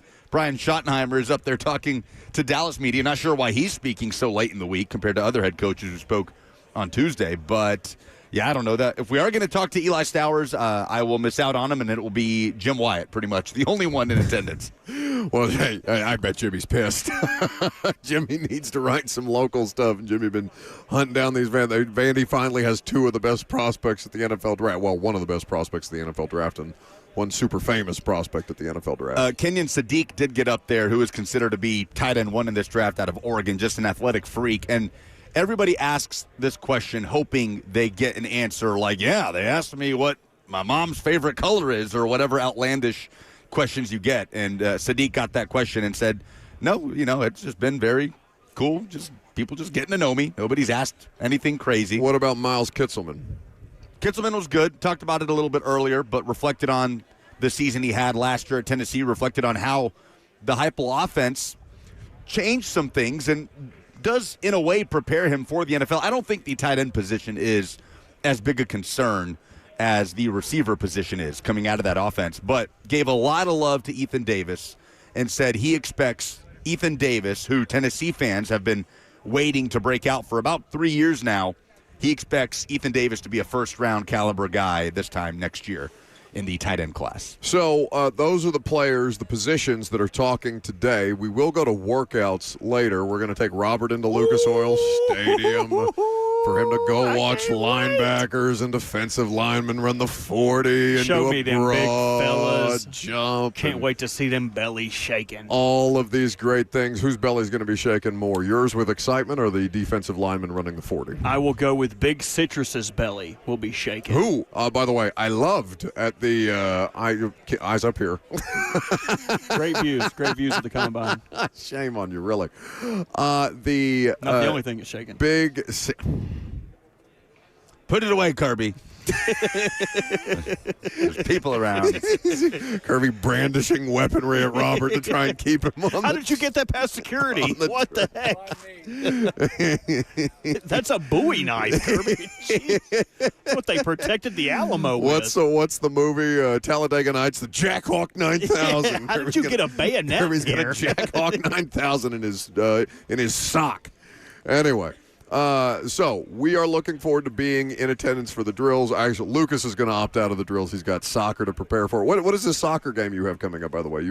Robert's been very upset with you that you've been bogging down the combine festivities with your soccer prep. The U.S. women's national team is coming to Nashville Sunday for the She Believes Cup, which is a yearly invitational women's soccer tournament. 4 international squads get together and play a round-robin tournament, and the United States will play Argentina Sunday afternoon. I'm on the Westwood One call, which we will air on 104.5 The Zone, I learned today. Okay, very good.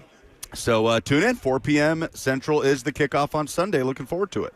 So among the things that are taking place today are the measurements for the linebackers, the edges, and the defensive linemen. Ruben Bain officially sub-31-inch arms as a pass rusher. Now, what was Cosell's? He's not the only one. How does he reach the cereal box in the morning? Who's the other one that came in even shorter than Bain? Cassius Howell? Yes. If you'll go to Sikma's timeline, I think he has a lot of the measurements quote tweeted or retweeted there. But yes, officially on Ruben Bain, sub-31-inch arms, which is less than ideal. He is officially an NFL exception. Does that dissuade any level of Titans fans or any level of excitement about just Ruben Bain, layup, hugely productive college player, hugely effective college player at the NFL level? That is something scientifically that has proven to be a detriment to players who have sub-31-inch arms. There have been no great pass rushers with arms shorter than 31 inches. Well, not no great.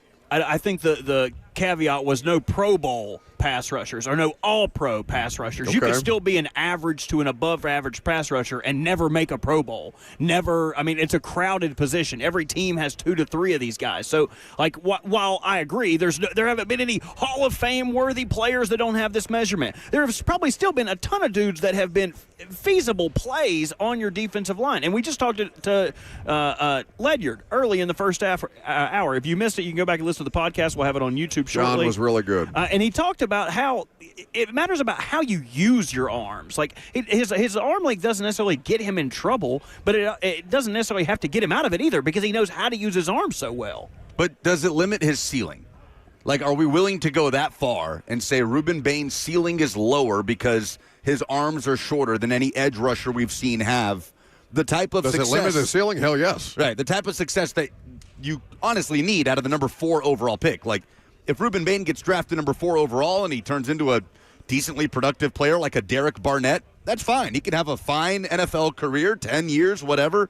It's not what you're looking for with the number 4 overall pick. It's not what the Eagles were looking for. But what if this is that draft? Like, what it's this feels like this 2017, like where they've got a desperate, dire wide receiver need, and they have the number 5 overall pick in the draft, and John Robinson is trying at every turn to trade out of that pick, except they can't. 1, 2, they need the wide receiver, so they just say, hell with it. Yeah. We'll take Corey Davis at 5.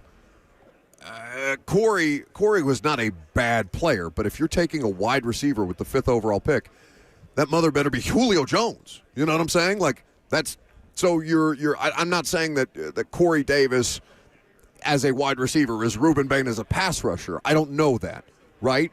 But we're talking about a draft that just doesn't align the way that you exactly need it to align but the player who is hugely productive. Corey's a hugely productive player at Western Michigan. Yes. Western Michigan, Central Michigan. Western Michigan. Western Played Michigan. for PJ Fleck. Right. And so you are in at least there are some parallels to that where you're like, well, damn. And he ended up being the best receiver in that He class. was the best right? receiver I mean, in that it class. was him, Mike Williams, and John Ross. Yeah. It was not a good receiver in that class. first round for sure. I can't, we could pull up that draft and see, okay, when you talk about best player available, who the Titans could have drafted that would have made a bigger impact at a different position. But end of the day, they picked the best receiver at 5 overall. The question is Ruben Bain the best edge rusher in this class? And if you're picking at 4 and it's between edge and receiver, will any of these other receivers make enough of a case to say, no, he's the best player available compared to a Ruben Bain or a David Bailey? The question is, do you do exceptions at 4? And I think that I would struggle with the idea that Trevor Sikma is walking over now. We don't want to do some quick analysis with Trev before Matt Harmon sits down with us? Sure. It'll have to be quick. Yes. Lucas, get off the phone. I got to hop on a Zoom call. We're going to sit Trevor down with us and talk a little draft. He's been hustling all combine week long. Trevor Sikma, Pro Football Focus, the NFL Draft Exchange, Stock Exchange is where you can find the podcast.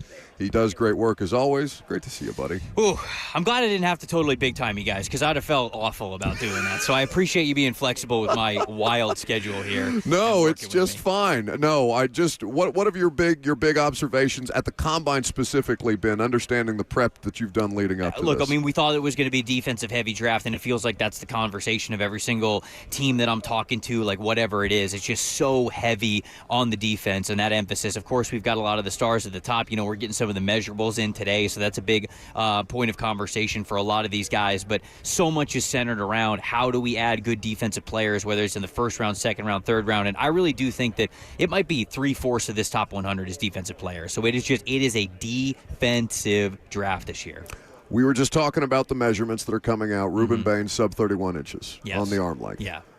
That officially becomes an NFL exception, especially where you're talking about Tennessee specifically. They just traded for Jermaine Johnson today. They traded away Tavondre Sweat. Right. They've got the number 4 overall pick, and they've got some interesting options at edge. How do you view him, understanding that the tape is excellent for the player? Yeah, I mean, honestly, it doesn't change for me today. Okay. Like, we knew it was going to be small. Now, was I hoping it was, 31 1/4 inches? Sure, just because the number looks a little bit better on the screen. But what's a half an inch when it comes to the arm length that you have when you're playing the way that Ruben Bain plays? So I think the tape is king for him. I really do. His conversation was always, he can play edge, you can kick him inside. To me, though, he still feels like a perfect player where he's such a good run defender, and he gives you a plus as a pass rusher with his power.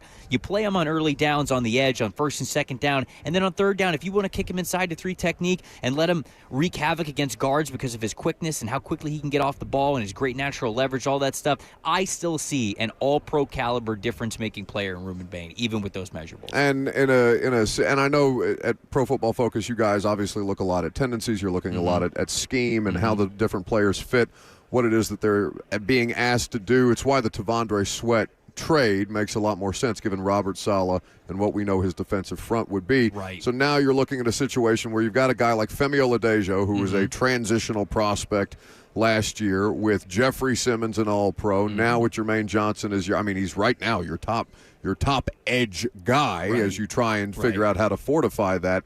You like the fit of Bain with that group specifically, or do you think there's something that, for example, David Bailey could bring to that mix? Depending on how this goes. No, I still like Bain the most. I really do. And it's probably a situation where I don't know if you want to really lean into Femi being on the field like at all times. Like you said, he's a transitional prospect who was an off-ball, now turned into an on-ball linebacker. So I think you still want him to be more of just sprinkled in and put in the right situations, where I think that kind of complements Ruben Bain, right? Where Ruben Bain, if you want to play heavier, if you're playing on early downs, it's like, all right, well, it's going to be Jeffrey Simmons and somebody else who's going to play on the interior. But then you got Bain on one side, Jermaine Johnson on the other. Good luck running on first and second down, right? And then you get into a situation, all right, third and long. Okay, it's Jermaine Johnson, it's Tavondre Sweat. That's when you're kicking Ruben Bain inside. And then you've got Femi coming in those situations to give you that good athleticism there in obvious passing situations for the offense. So to me, I still feel like Ruben Bain is an excellent scheme fit for what the San Francisco 49ers, I was thinking of Robert Saleh. Slip of the tongue. For what the Tennessee Titans are going to want to do on their defensive line, wanting those guys to win one-on-one. I, just as somebody who specializes in roster construction, the way that teams go about this process and how they scout the players for their various fits, like just on the whole, how essential is it for them to get this defense right to support Cam Ward? Because a lot of Titans fans are just looking, give me a wide receiver, give me Jeremiah Love at 4. Not that Jeremiah Love at 4 would be a bad option, but just kind of the concept of, no, you need the defense to be able to get off the field to give that young quarterback chances. And obviously with a new regime and a new head coach, it's going to be a little bit of a process for them. There's no question. But I think that figuring out the defensive line is really important for this team. And then, of course, answering the offensive line questions as well overall, like with the Lloyd Cushenberry news and everything, like figuring out what your best 5 is there, that's always what's most important. So you got what you feel like is the franchise quarterback, and that's the toughest question to be able to answer. But there's no doubt about it that specifically for what Robert Saleh wants to do, you've got to have players who can win one-on-one on the line of scrimmage, because he doesn't blitz a lot and there's not a lot of extra pressure. So until you have that front exactly the way that you need it to, he can figure out the rest. There's cover 3 type of corners that you can find in a lot of different rounds in the draft. So to me, that's why I continue to just still lean into Ruben Bain, because he is so perfect for, and I think, what they want to do moving forward, and he is the right building block to almost accelerate that team building part of it, like you said, to make the defense good enough to complement what Cam Ward could be in year 2 and year 3. So, yes, it's definitely important, but again, that defensive line, that's the most important part of this for this team. Your reward for not big-timing us is that I'm going to let you go early. Oh, wow. Thank you. Thank you. I appreciate it. You know I'd talk with you for an hour. You're one of my favorite dudes. I know. If we didn't have another guest here I know. after, I'd keep you for longer. And you need to, because you just talked about wide receivers. There's nobody better in this business talking wide receivers than the next guest that you have. We're looking forward to having Matt Harmon on Reception Perception. Trevor Sikma, Pro Football Focus. Always good to see you, bud. All right, we'll take a quick break. More coverage from the NFL Combine coming up next.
Final hour here for us this afternoon at the Indiana Convention Center, the site of the 2026 NFL Scouting Combine. We're very happy to have Matt Harmon of Reception Perception and Yahoo Sports on the show. Thanks for doing it, brother. What's going on, man? Good to be talking to you. Always a pleasure. So how would you describe the state of wide receiver play in Tennessee since the A.J. Brown trade? I'd love to know an expert's thoughts other than, oh, my God, what is this? A moving target? Oh. Can we say that? I wish it was moving faster. That is for sure. No, I think they're one of the most interesting teams to talk about wide receiver-wise this offseason because it's not like I don't say this to like shade on the guys that are there, but it's like kind of a blank slate a little bit because I think the roles are pretty open. So a ton of guys they could add. It's pretty exciting. So from that perspective, they're changing offensive coordinators and offensive systems with moving on from Brian Callahan and his staff, now Brian Dable. What are some of the trademarks of a Brian Dable offense when you watch the wide receiver deployment? Yeah, they can definitely maximize a guy that you need to like create touches for, get guys open in space. You think about what they did with Malik Neighbors. They moved him all around the formation and found basically every way under the sun to get him the football. So if you have one of those type of guys, that is and same thing with Stephon Diggs in Buffalo. Like, we're going to do everything to maximize a true number one elite top 10 type of receiver. You can do that, but you've also seen him be able to take guys like Wan'Dale Robinson, more role players, and unlock their game. So that's the exciting part about this for Tennessee, because again, I think some of the role players that they have there can be, used in a certain particular package of plays. You've already seen some proof of concept of that. Or if they do find their way to a true number one guy, which is always easier said than done, then I think you can look at that as well. Well, and so let's start with what's there first and foremost, and Chimere Dike in particular. Now, because of the injury to Calvin Ridley and because, to your point, blank slate in Tennessee at the wide receiver spot, Chim and Alec Ironman are getting a lot of snaps very, very early on. But DK in particular, what did he do well last year, and where do you think he has room for improvement? For him, I think, number one, he was a player that I charted right before the draft, so kind of got eyes on him pretty late. And he's a guy that I think really stretches the field horizontally. We did see him make some plays down the field. Obviously, he's got a ton of speed. He's a great kick returner. But when you can get him moving on crossing routes, slants, things like that, number one, I think he's a really impactful player there. I think he's got a solid recognition of zone coverage underneath, which is important for a player that we're talking about. Hey, let's get him the football in space. Let's get him running after the catch. You do need that. The other thing I think that is pretty impressive with him too is, and I think this will be key in a new offense, if you're installing like more motion at the snap, he's somebody that can create leverage for other players too, because you do have to respect that speed. But yeah, that was the thing that stood out with me for him, was just the ability to make plays with the ball in his hands. I think there's more to be unlocked there, I think. So with that kind of a skill set, and Calvin Ridley returning from injury is going to be 32 later in this season. They still technically got him under contract for 2 more years. Do you view Calvin Ridley, given the state of the wide receivers and this upcoming draft, as expendable in Tennessee? Because they can move on from that contract if they so chose. Probably, especially coming off the injury at his age. And he just has... probably, but would you do it, I guess, is my question, because we're trying to figure out what makes sense if Calvin is at all salvageable in a role. I think he's salvageable in a particular role, but he just has not really recaptured the form that he had in his first few years in Atlanta before missing year and a half. And I've compared Carnell Tate, one of the top prospects in this year's class, to Calvin Ridley as a route runner and as a separator. I'm not talking about Calvin Ridley now. I'm talking about Calvin Ridley back in the day when he was one of the better, I think, route runners in the NFL. So he probably can be a complimentary receiver just for the money that you're paying him. You're not paying him complimentary receiver money. So I would imagine they probably move on. And just again, I would throw more young players at this position if I'm Tennessee. Well, and that's the thing, and I'm sure you talk about this a lot, the idea of not keeping a guy for the sake of the snaps that he could be costing one of these young developmental type players, because that's how we felt about the Titans wide receivers at a certain point. It's just like, well, why is James Prochet even on the field? Let's see the young dudes getting as much work as humanly possible. Totally, and I think that was a great thing for a guy like Alec Ironman, just push him in the deep end of the pool and see what happens. And I was talking with some of the guys with the Chargers the other day, and they kind of had a similar thing with Trey Harris last year, where he just essentially got to moonlight at all 3 receiver positions, where I thought he might be more of like a pure X receiver, only perimeter guy running kind of a straight line route tree. They put him in the slot. They had him blocking a ton, just playing multiple different roles, kind of learning on the job as a rookie. I think that's key for these guys, even if the production isn't there.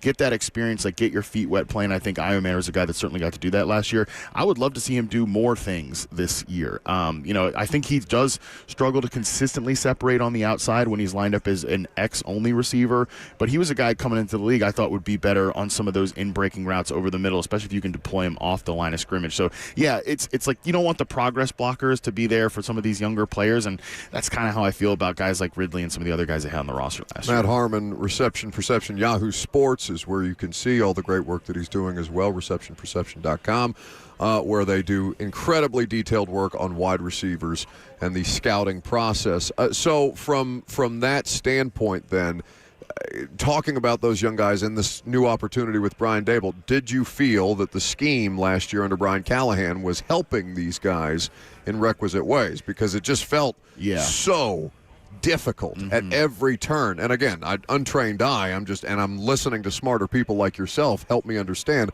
okay, what specifically are they not doing here? If you could kind of elaborate where you felt like some of those moments on offense were. You completely nailed it, where everything felt too hard, and it didn't need to be this way. And so I put out a tweet the other day. I was doing a coaching show with Nate Tice, and I was just kind of came up with this metric called static score, essentially how static does your offense feel. It's a blend of your percentage of plays and heavy personnel packages, so 2 tight ends, 2 running backs on the field. How often are you under center? How often are you running play action? How often are you using motion pre or at the snap? So again, just these offenses feel dynamic. Tennessee ranked dead last in the score there because they were very spread out. There was a lot of shotgun. And I know Cam probably wants to work out of the shotgun, and that is something I think you want to see over time, like him do more under center, run more play action, use more motion. That was not a lot of what was going on in Tennessee last year. And that's pretty much just like hey, line up and play. Line up and get open. We're not going to do a lot to help you get separation. And with a room of really young guys like that, that's just it's pretty tough. So I'm definitely hoping we see more dynamism from this version of the offense because I think it is sorely needed. To that end, talking about adding players to this blank slate that is essentially the Titans wide receiver room, this is an interesting draft for wide receivers specifically where the Titans have a great need. We've talked a lot about the priority, at least from our standpoint, of a pass rusher with the number 4 overall pick. From your standpoint, your analysis, your scouting, is there a wide receiver in this class who you think would be worthy of the number 4 overall pick in that particular situation? Because it seems like there's some mixed, there's not quite consensus in any way this year. Yeah, I'm not sure that we have, like in 2024, and I know obviously Marvin Harrison's had an up and down career, but I don't know that we have a prospect like that or like Neighbors who went in the top 6 of that draft. But I think we have 2 guys that I would feel comfortable taking in the top 10 in this particular draft, which is Carnell Tate for me. He would be a great fit with Tennessee because I do think they need somebody. We're talking about, hey, they got to move Jim DK around. They got to move Alec Iomanner around. If you're going to be doing all that stuff, you do kind of need one guy to line up and run the big boy routes outside on the line of scrimmage. He'd be a great fit for that. I mean, number 4 would be aggressive, but again, that's the style of receiver that they need. Mekhi Lemon is another guy that, I just absolutely love his game. I think he needs the right fit, though, in the offense to move him around, get him some slot receiver work because he's so dynamic out of the slot. I think he can play outside, but those are kind of my 2 top guys. If you think further on down the draft board, they need someone, again, in Tennessee, I think that profiles more as that X receiver type. As far as the free agency class goes, you mentioned Wan'Dale Robinson. Obviously, he's got familiarity with Daboll and the system. Do you think that is something that is worth pursuing if you're the Titans in free agency? And just generally your thoughts about this free agent wide receiver class. Yeah, it's a pretty solid group of free agent wide receivers. We'll see if Alec Pierce actually makes it to the market, but I know there's been some connection there just because, again, he's going to be highly paid. Tennessee has more cap space than they possibly know what to do with. I just in passing suggest hey, they would be an interesting team to trade for Tua, buy a draft pick and just eat that cap. Oh, brother, space. I know. We got a full 3-hour show out of that. God bless you. You're welcome. That was one of those, all right, mute the replies to this tweet because everybody, both fan bases hated the idea. I was I don't need to see this anymore. No, I don't think they hated the idea. I just think the idea was so hard to wrap your head around when you're talking about the player. Oh, yeah. You know? And that for sure. It's I'm not saying trade for Tua. I even said, a non-offensive like backup to Cam. Like this guy's not going to come in and be like, oh man, Cam had a couple rough games. Should we go to? No, but it is a big name, so I totally get that part of it. But the thesis of that is one, even if you buy like a 4th round draft pick, like that would be useful to a team like this. The other thing is, like I said, they have more cap space than they could possibly spend in this offseason. If they spend all that cap space, you've given out some really bad contracts. So, yeah, that was my whole point with that, but it was just definitely one of those, like, I maybe, like, kicked a little bit of a hornet's nest on this one. But, again, they're just very sensitive right now. They're very, very – they've been sensitive for a couple of years. And, there's some crossover between the Tennessee Vols fan base and the Tennessee Titans. Those, it's what famously happens. Toxic. It's what happens when things are tough, and I do get that. But,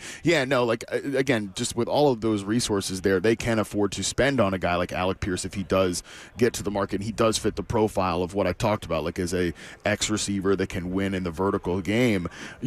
Are you paying him $30 million a year? He's a 47-catch player last year. That is kind of aggressive. So I think the next tier down of free agency is really interesting, and those guys are probably actually going to be on the market, which is Romeo Doubs. You mentioned Wan'Dale Robinson. I think Wan'Dale really took a step forward last year. To be totally transparent, like I've not always been the biggest fan of his game as that like creative touches, kind of gadgety receiver. Last year, lowest percentage of snaps in the slot his entire career. His average depth of target almost doubles. It goes from 4 to sub 9. So it's still kind of on the lower end, but he definitely showed on film an ability to actually run some real deal routes, play more out of the slot as a vertical guy as opposed to just the gadgety Mickey Mouse stuff underneath. So definitely thought we saw his game improve. I do think he would probably overlap a little too much with Jim DK, just in my personal opinion, for him to be a guy you go out and pay. Romeo Doubs, again, is another X-receiver candidate that could play on the perimeter and allow them to unlock some of those other guys. Matt Harmon, Reception Perception. You can check out the Yahoo Fantasy Football Show as well. They're doing great analysis in both spots, and you guys have tight end analysis coming to Reception Perception. That is right. For over the years, one of the biggest things I've gotten from subscribers, readers, everything like that is, when are you going to start charting tight ends? My thing has been never, and I got. I won't. It's never going to happen, and I have kind of like a dork reason for that, which is that I've built out a database now over the years for wide receivers. I know what all these metrics are telling us. It's a totally different position to start over, and Trey McBride said that to me at the Super Bowl. Like 2 separate positions, you can't group them together. And if Trey McBride says it, best tight end in the league right now, I think we're going to listen to him on that. My non-dork answer is I got enough receivers to work on. Like I don't know. There's not enough hours in the day. So we're bringing in Max Toscano, who's a tight end expert specialist to do that charting, and he's going to be bringing that to the site here pretty soon. Very excited about that. Well worth your subscription, even if it is just for the receivers. God knows Titans fans are invested in that at this point in time. Matt, thank you so much for the time. No doubt, dude. Appreciate it. Dane Bugler of The Athletic is coming up next.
1. Back here at the NFL Combine, Dane Bugler of The Athletic, kind enough to sit down with us. Dane, it's always good to see you. You are the mayor of the Combine. I feel like there is nobody with a schedule more full that doesn't actively work for an NFL team than the man who puts together the beast. Well, I want to talk to people in July about these guys, but no one wants to listen, so I got to take advantage of it now. Buddy, if you hit Robert up, he will absolutely have you on to talk about draft prospects in July. I mean, I know this is something that you prepare for year-round. Going into this draft specifically, kind of understanding the pockets of players, where they're at, how you stack them, what's been kind of the 1,000-foot view of this year's class?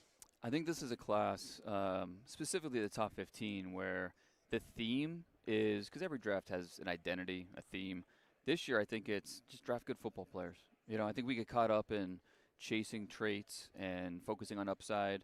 Just draft good football players and not talk so much about positional value, talk more about impact value. And I think that's where a safety like Caleb Downs, or an off-ball linebacker like Sonny Styles, or a running back like Jeremiah Love, or a pass rusher with short arms like Ruben Bain.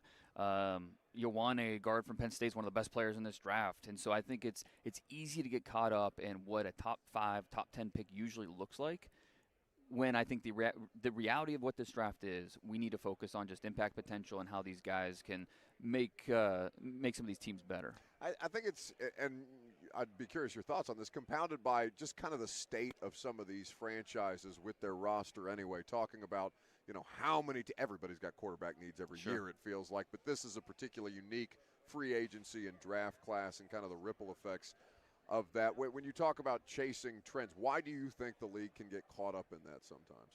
Well, the scouting motto is traits over production, right? I mean, that's how you are, because if you're going to make a bet on a player, you're better off making a bet on guys that are bigger, faster, stronger. That's just history of football tells us that is the right bet to make. Doesn't always mean it works out, but it's you don't want to draft the exceptions to the rule in the top 10 generally. And I mean, history. You look at draft history. How many safeties been gone in the top 10 in the last 10 years? We got to go back to what Jamal Adams went to the Jets. It just doesn't happen very often, and so some teams are very stringent about exactly what they want at certain positions and how early they're willing to take them. But like I said, you can't create a player that's not in this draft and force it. You know, this is what this class is giving us, and so you need to make the best of it. What is the position, Dane Bugler of The Athletic with us on 104.5 The Zone, the position that you feel you learned the least about with the on-field workout portion? That's a good question.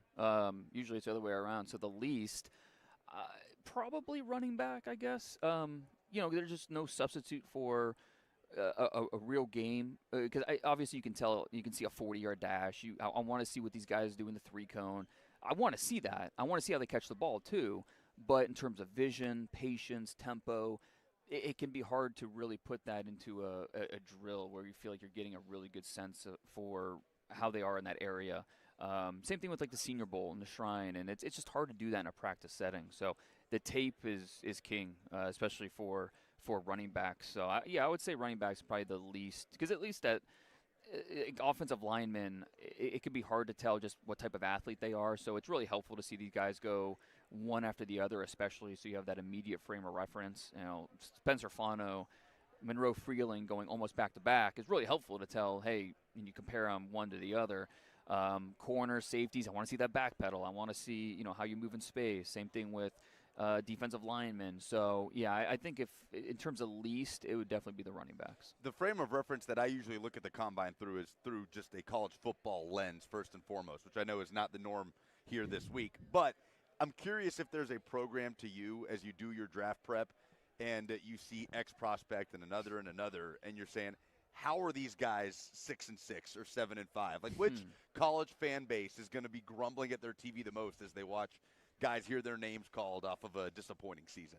Well, I think they weren't 6-6 type teams, but some of those teams that lost in the playoffs, like A&M, they're might set a record this year for draft picks.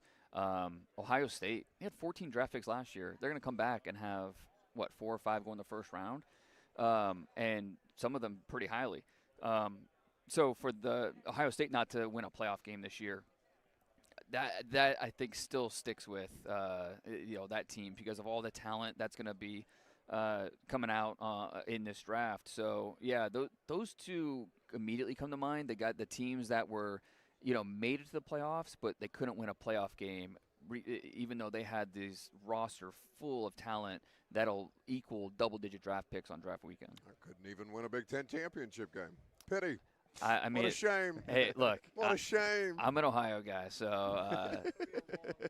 I'm the most bandwagon Indiana football fan that you can find, Dane. It's a very new principle for me. Yeah. 13 points in that game. The defense did its part. The Ohio State offense couldn't do anything. So. Mendoza, what was he's obviously been in college football for a long time. And what is it about him that makes him the number one overall pick in this draft, beyond just the positional value? Because he's an interesting prospect, it would seem. There's not, at least from the untrained eye, it doesn't necessarily jump off at you, I guess. Yeah, he doesn't look like Drake May necessarily, or Caleb, or Jaden Daniels. It's funny. This is literally the 30th interview I've done, and that's the first question I've gotten about Mendoza.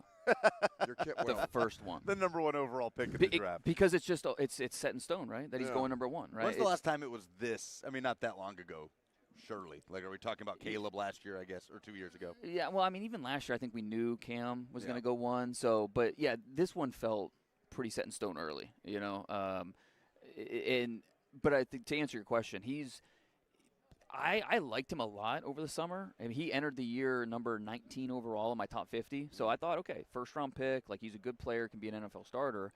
I would not have guessed number one overall. But and it took some time for me to get there. Watching him against Iowa, then watching him against Oregon, just every single game, it's like, okay, I'm running out of reasons why he shouldn't be a top 10 pick, top 5 pick. And even the Penn State game, he throws a bad second half interception and. But then he comes back in the final 2 minutes and has that unbelievable legendary drive with that final touchdown. So, and then what he did in the playoffs, you can't rattle him. You can't. And Miami tried in that championship. Oh, sure. They're knocking the hell out of him. Ohio State, the first play of the game. Yeah.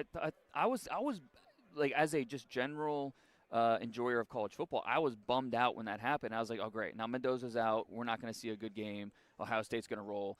He misses one play, he's right back in there, and it wasn't a great game for him, but he made 4 or 5 key throws that really was the difference for Indiana. So what he does pre-snap and post-snap is really what I think separates him. How smart he is, how meticulous he is in his planning, his preparation. Does he benefit from an RPO-heavy offense? No question.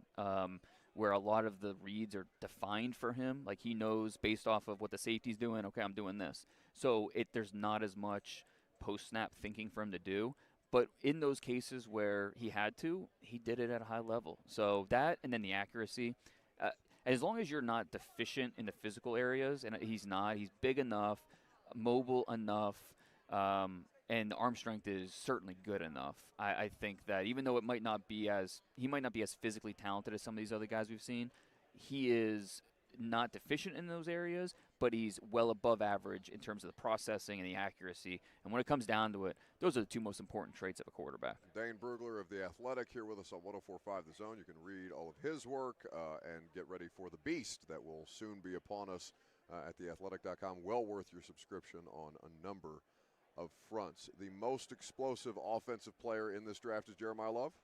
That's certainly – you can't go wrong saying that. I mean, he is – an explosive play waiting to happen. I'm very eager to see where he ends up because I have a higher grade on him now than I had on Ashton Genty a year ago. My grade is very similar to what I gave Bijan Robinson a couple years ago. It's just a guy that you get the ball in his hands and let him produce. Let him go do something. He can create his own yardage.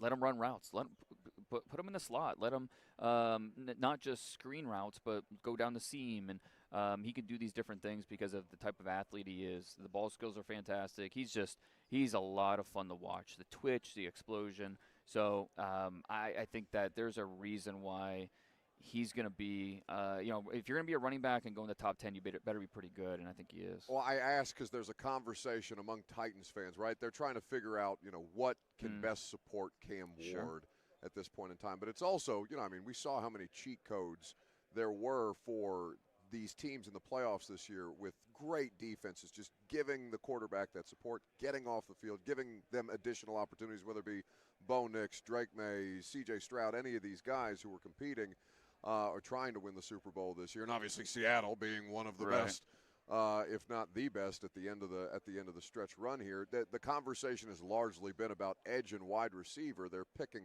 fourth right now. Do you think that Jeremiah Love, given the current roster construction of the Titans, is a viable consideration there? I think that's the key, is where the Titans are in their roster construction. Are they in a place where – because a running back in the top 10 feels like more like a finishing touch, right? Because that kind of damned Genty last year, right? That's exactly what I was about to bring up. The Raiders were not maybe in a position to add a running back when the offensive line was a mess and the defense was a mess. And we saw how a really talented running back could be contained when, especially when the passing game was as floundering as it was. So, I think that he should be in consideration. You have the discussion, you debate it. At the end of the day, I think you come away saying, I think we're better off going in this different direction, whether that's a receiver, whether it's an edge rusher, whatever it may be. The running back feels like more of a finishing touch for this team rather than someone they should build around. And I say that gritting my teeth because he's such an awesome player, and he'd just be so much fun to watch in that offense in the same backfield as Cam Ward. I just think that if you're where your roster construction is right now, they're better off going in a different direction. Dane Bugler is with us. You had Tennessee wide receiver Chris Brazzell as your number 46 overall prospect in one of your preliminary rankings here. How much does the issue, I suppose, of the Josh Heupel offense, the way it does or does not translate for the wide receiver position specifically, how much do you think that impacts him this week? How much of a concern is it for you, as we still have yet to see one of these players, Jalen Hyatt, Cedric Tillman, really take that next step at the next level? Why could Chris Brazzell maybe be one of the ones to break that mold? Being from that offense is not an eliminator, but it does bring those questions, and those questions are absolutely fair. I mean, I've gotten into arguments with Tennessee fans about it, right? On Twitter, they're very decent people for the most part. Usually so reasoned, usually pretty subdued. But look, and I don't have a dog in the fight. I mean, they're asked to do certain things. Again, that doesn't mean they can't expand their route tree and show that they can be more than that. But and I don't blame Josh Heupel, or he's making it simple for them. He's making it simple for the quarterback, simple for the receivers. Go do this, and we're throwing to this side of the field, and that's what they're coached to do. So by no means an eliminator, but it forces you to do a little bit more work, and that starts this week at the Combine. Watching, going through routes. I want to see these guys in the gauntlet. Love the gauntlet. Not just can you catch the ball, but can you stay balanced on that straight line? Watch the ball into your hands. Put it, it's Velcro. Throw it away. Look the other way. Track it. Do the same thing. So, Brazzell is a very tall, long strider, and so seeing him in some of these drills, some of the short area drills, I think, going to be pretty important to his full evaluation. Eli Stowers also cracked your top 50, the tight end out of Vanderbilt. I'm sure Diego Pavia will have a bigger crowd at his podium this week. Probably. But what do you like about Stowers and how he projects? Yeah, I think this is a week for him, a chance for him to really show how freaky he is, because he is a former quarterback, obviously, made the transition to receiver tight end. I wish we would have saw more from him in that Vanderbilt offense, because I think there's more to him than just what he put on film, but he's going to jump out the gym. The 40 should be good. He's just a really impressive athlete, and so if you're looking for more of that joker, that F tight end, I think he's going to be pretty appealing option there in the second day. Our objective of visiting with Dane Bugler and asking him a question that he hasn't been asked has been accomplished. I just didn't think it'd be about the number 1 overall pick. Right? I mean, it's funny. I didn't even think about it until you asked the question. I was like, I haven't been asked about Mendoza yet. But, I think it's just because it is such a foregone conclusion. He will be the number 1 overall pick. I think already looking for real estate in Vegas, and good for him. That's what he did at Cal, and then what he did at Indiana, a dream season. Now he's going to be the number 1 overall pick. It's good for the Raiders fans to have that type of optimism. Well, he's done 30 interviews so far. He's going to do 300 more before this damn Combine's over. Dane, we always appreciate you making a little time. Anytime. Thanks, guys. That is Dane Bugler. We'll wrap it up coming up next.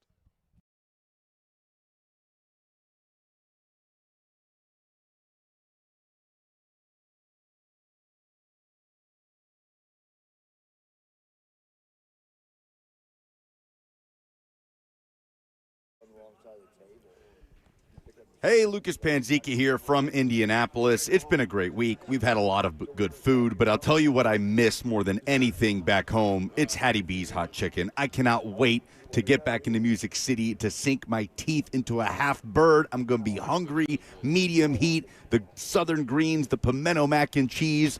Mouth is watering just thinking about it. I will be hitting up the Hattie B's app, which I already have downloaded. I've got rewards built up. You can do that too. If you download the Hattie B's app today, you get a free dessert just for downloading the app. HattieB.com also, where you can order for pickup or delivery at any of their Middle Tennessee locations, which now includes Geodis Park. That's right. When you're in the house, maybe you're at the U.S. Women's National Team game Sunday, watching a Nashville SC game this season, you can enjoy Hattie B's hot chicken. Again, HattieB.com and the Hattie B's app, and make your lunch break hot.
Jesus.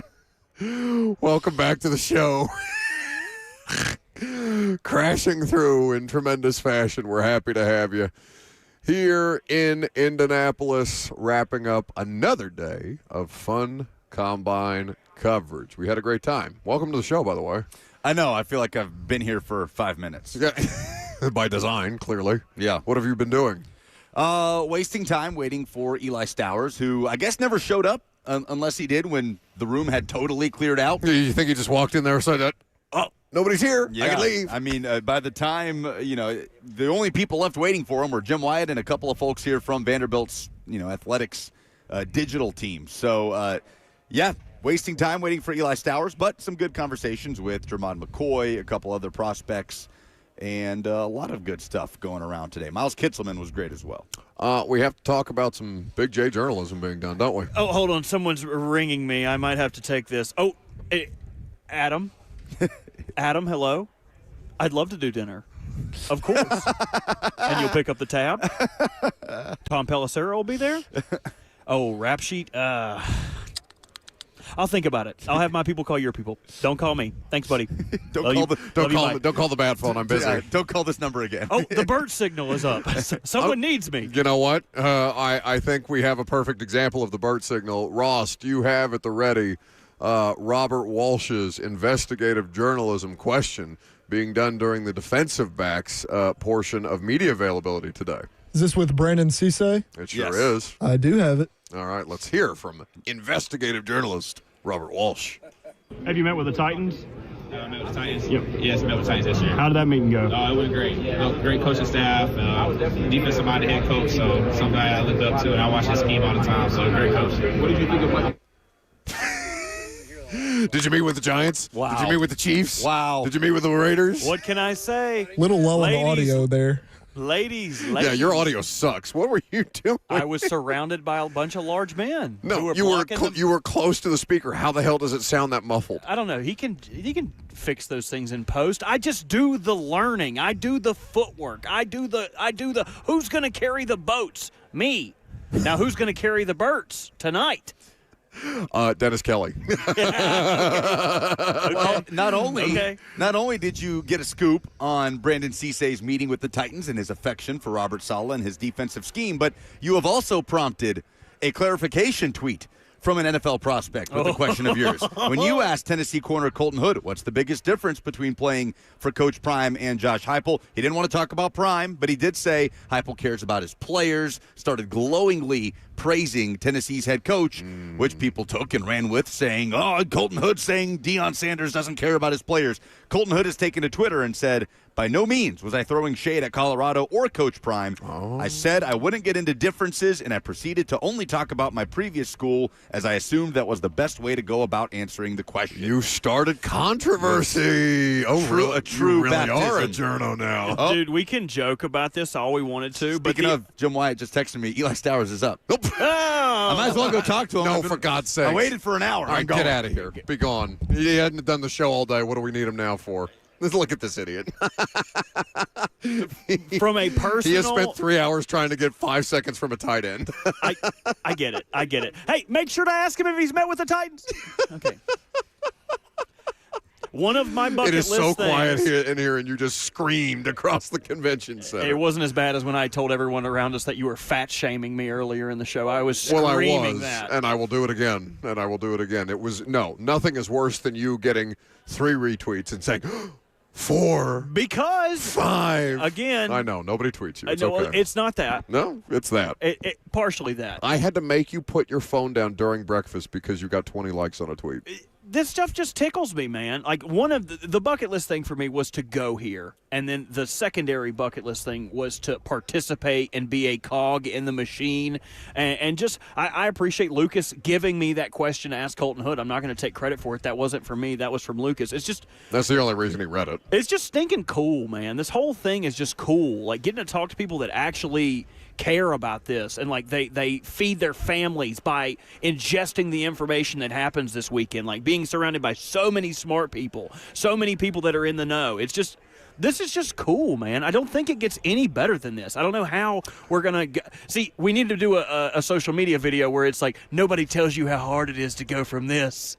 And then it's me back in that bat cave again. Oh, that's right. We're going to stick you back in that little room. We're going to free Ross from his shackles. I'm just having a great time. Kept him in the dark all week long, him and Carrot Top back there holding it down. No, this is my favorite week of the year. Combine is my favorite week of the year, and fans will be like, "Well, that's stupid. What's so great about the Combine? Week 1 of the NFL regular season?" No, you don't understand. I don't care what you want. This is what I want. This is my favorite week of the year for the job that we get to do, because this is a great opportunity to learn more, to have a greater depth of understanding on some of the ways that these things go down, to have more relaxed conversations as opposed to you just lost to the Jags, 42-7 or whatever. Why do you suck so badly? Why does this roster suck so badly? Why are you not firing people? Like, this is the time of year when you can actually get things done without it being so combative as a member of the media. And you also get to see the infancy stages of the team building process. And I do think that we've had a lot of different advancements. The NFL has done very well to make sure that a lot of these things are accessible. Obviously, they're selling packages now to fans because, of course, why would the NFL not try and make more money off these situations? No, it's by far – I'm glad – I genuinely – I don't like being around you any more than I have to. But I am genuinely glad that you got to come with me this week, because I knew that you would love this, and I'm very glad that it is at least reached your level of expectation that we set, because I thought I might have been propping you up or gaslighting you a little too much about how great the Combine is. The Combine is the best. No, it is the best. And if I wouldn't have came, you probably wouldn't have had nearly as many smart people to talk to as we had. So, and if you missed any of those conversations, they're on YouTube, the podcast. John Ledard was incredible today, breaking down the draft, talking about Reuben Bain's arm length, whether the Titans should worry about that or not. Matt Harmon of Reception Perception and Yahoo Sports broke down eloquently the wide receivers the Titans currently have, Calvin Ridley's contract situation, who they should look at in free agency and the draft. If you enjoy the offseason, Dane Bugler, Ben Solak. It does not get any better than this, man. It does not. Just so much good information. Well, it might tomorrow when we have Greg Cosell post-workouts. Greg's going to be on the field getting all of the tips and tricks and insights from the coaches who will also be on the field watching these linebackers, these edge rushers work out today as the drills get underway. And we, in 5 minutes, are going to put your ass in a wheelbarrow and send you over to Lucas Oil Stadium, where we will watch all of these things take place. Let's go. Let's go. Forward to it. All right, so we did not do the polls today. I don't think I've done the polls all week, but I know that the polls are always presented by Two Rivers Ford, the South's most trusted Ford dealer, online at tworiversford.com. Quality American-made Ford vehicles and award-winning customer service. Looking forward to having one more big show from Indy, where we'll have a lot more great guests. Have a great rest of your afternoon, and we will see you tomorrow morning at 10 a.m. on 104.5 The Zone.